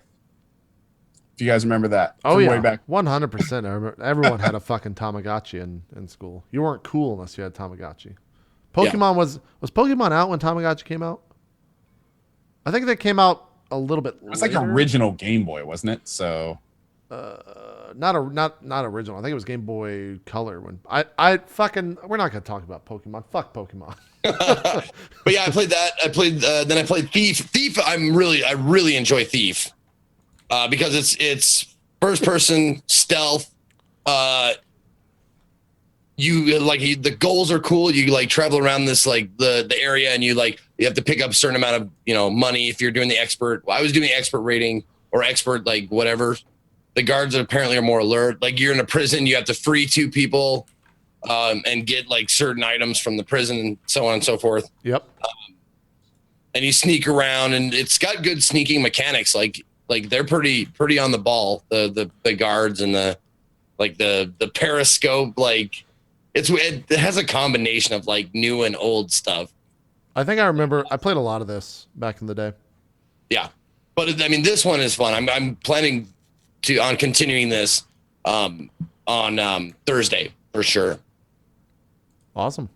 Yeah, but that's it. That's all I got. There you go. Are you streaming later tonight? Yes, maybe Men's Day.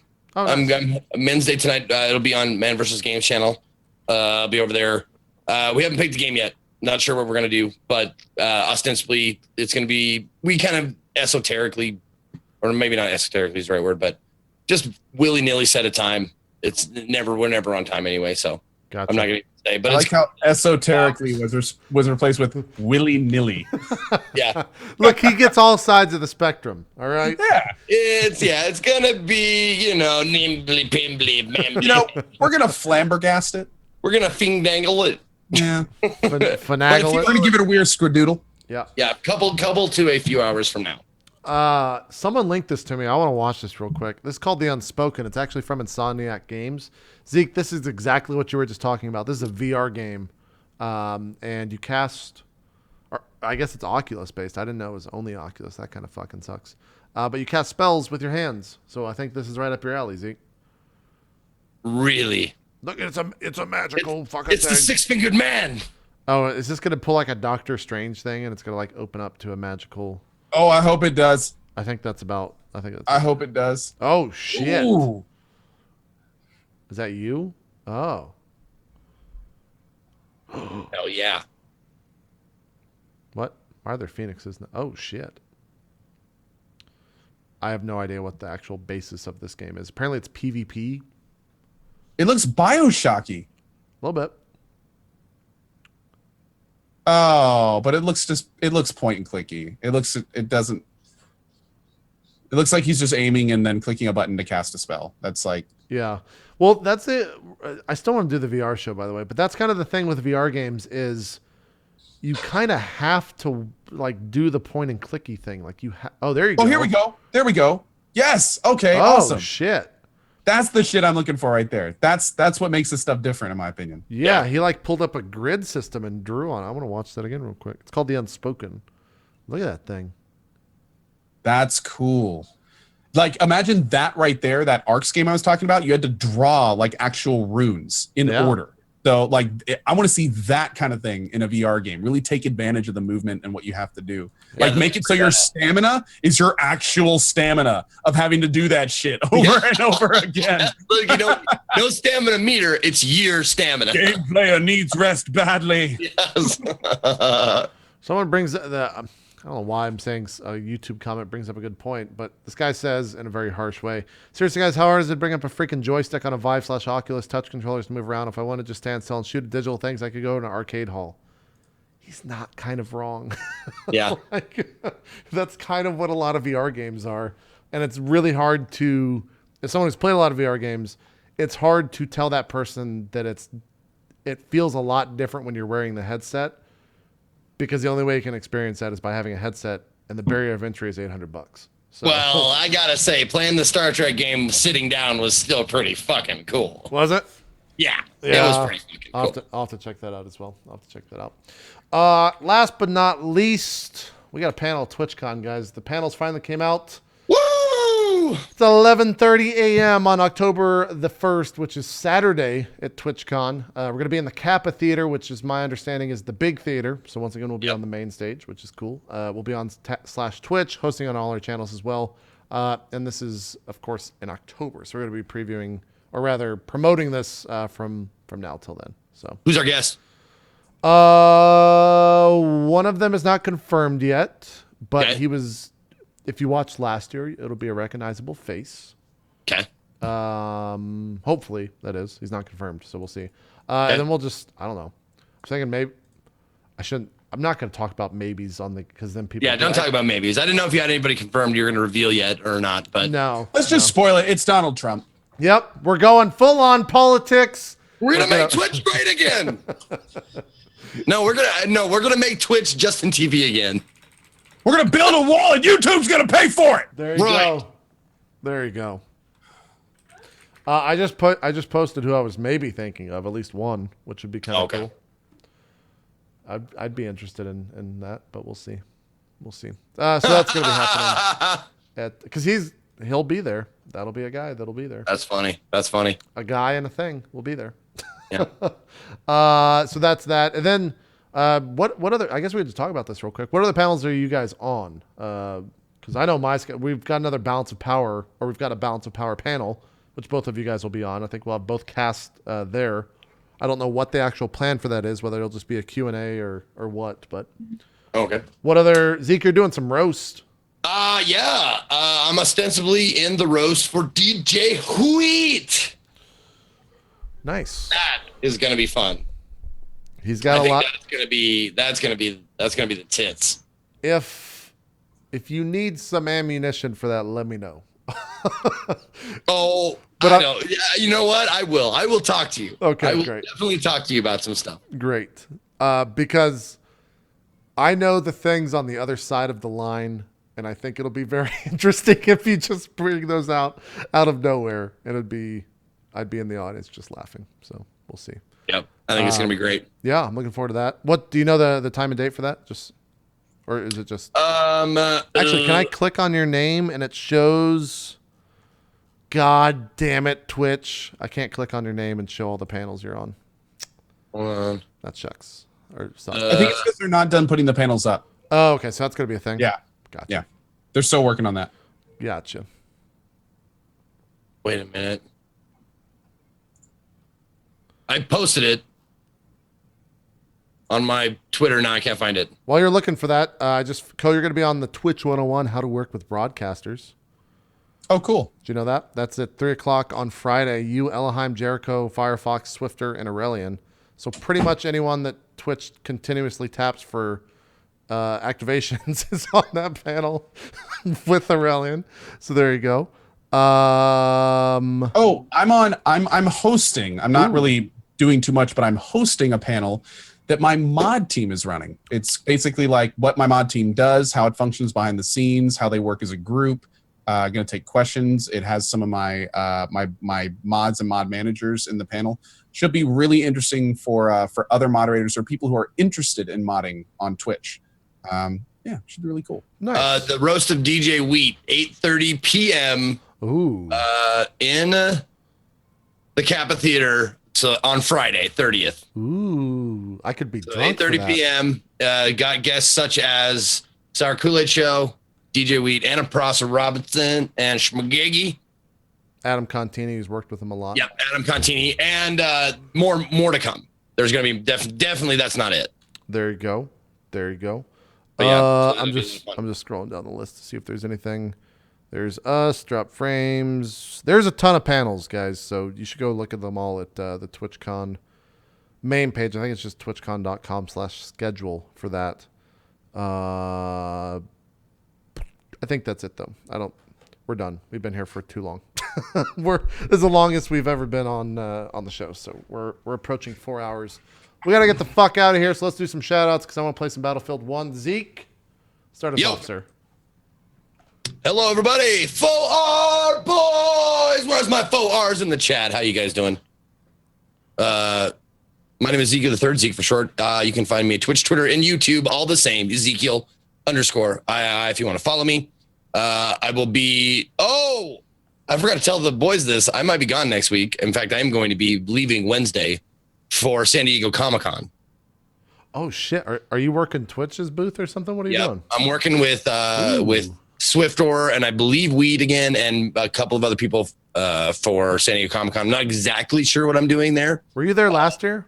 Yes, I was. Okay. I think I remember that. Yeah. But if you want to catch me, I'll be on Man vs. Games channel tonight doing Men's Days. And then tomorrow I will be back on my channel doing some more Thief. Want to big thanks to Spike Vegeta for being on the show, man. I love the dude. Been watching this GDQs forever. So give him a follow and give him some love. But also want to thank Co and JP for, being awesome as always. That's it. That's all I got. There you go. It just dawned on me that TwitchCon is a 3-day event. Yep. This year. That'll be interesting. Growth, man. It's a good sign. Yeah, indeed. I mean, Donald Trump is stopping by, so you got to at least have a day for him, right? God. the new president, Donald Trump, or president-elect, I guess is the proper term. Co, give us some shout-outs. Talk to me about Trump.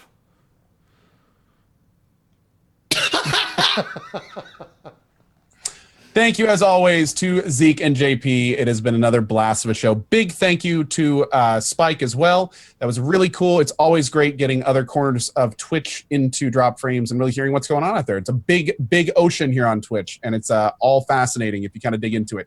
Anyway, my name is Co. Currently in the middle of Charity Reward Week. We've got some fun stuff coming up, some fun giveaways. You can see this is a small portion of that. I won't get too much into it now, but we have some other stuff coming up in the next few days. It should be a lot of fun.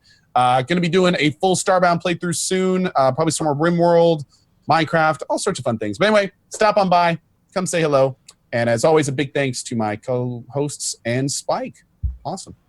There you go. These guys will be on Roleplay Lightside next Monday at 4 o'clock. 4 or 5? T-Bravo! I think it's 5 Eastern. Yeah. Yeah, 5 Eastern next Monday. I'll be streaming Battlefield 1 as soon as we get off this show. Check out Zeke tonight on Man's channel, like he said. Co tomorrow morning. Once again, another shout out to Spike Vegeta, who I don't think is streaming right now, but definitely check him out. He'll be on a lot of other speed running streams, stuff like that. He'll be everywhere. I'm out of words to say, so I'm gonna go read more about Twitch politics and see if there's actually anything on Twitch's website, because if not, there should be, and they fucked up on that messaging. So I'm out. We're out. We'll see you guys next week. At least me and Co will find a replacement for Zeke. Shouldn't be that hard. We'll see you guys then. Bye-bye. The truth is that I'm always evil, JP. That's the truth. There is no good JP. There's no good JP. That's a biggest trick JP ever pulled was convincing you he might be good. Yeah. Let's go. Get the fuck out of here. Close the damn show. Bye. We're good.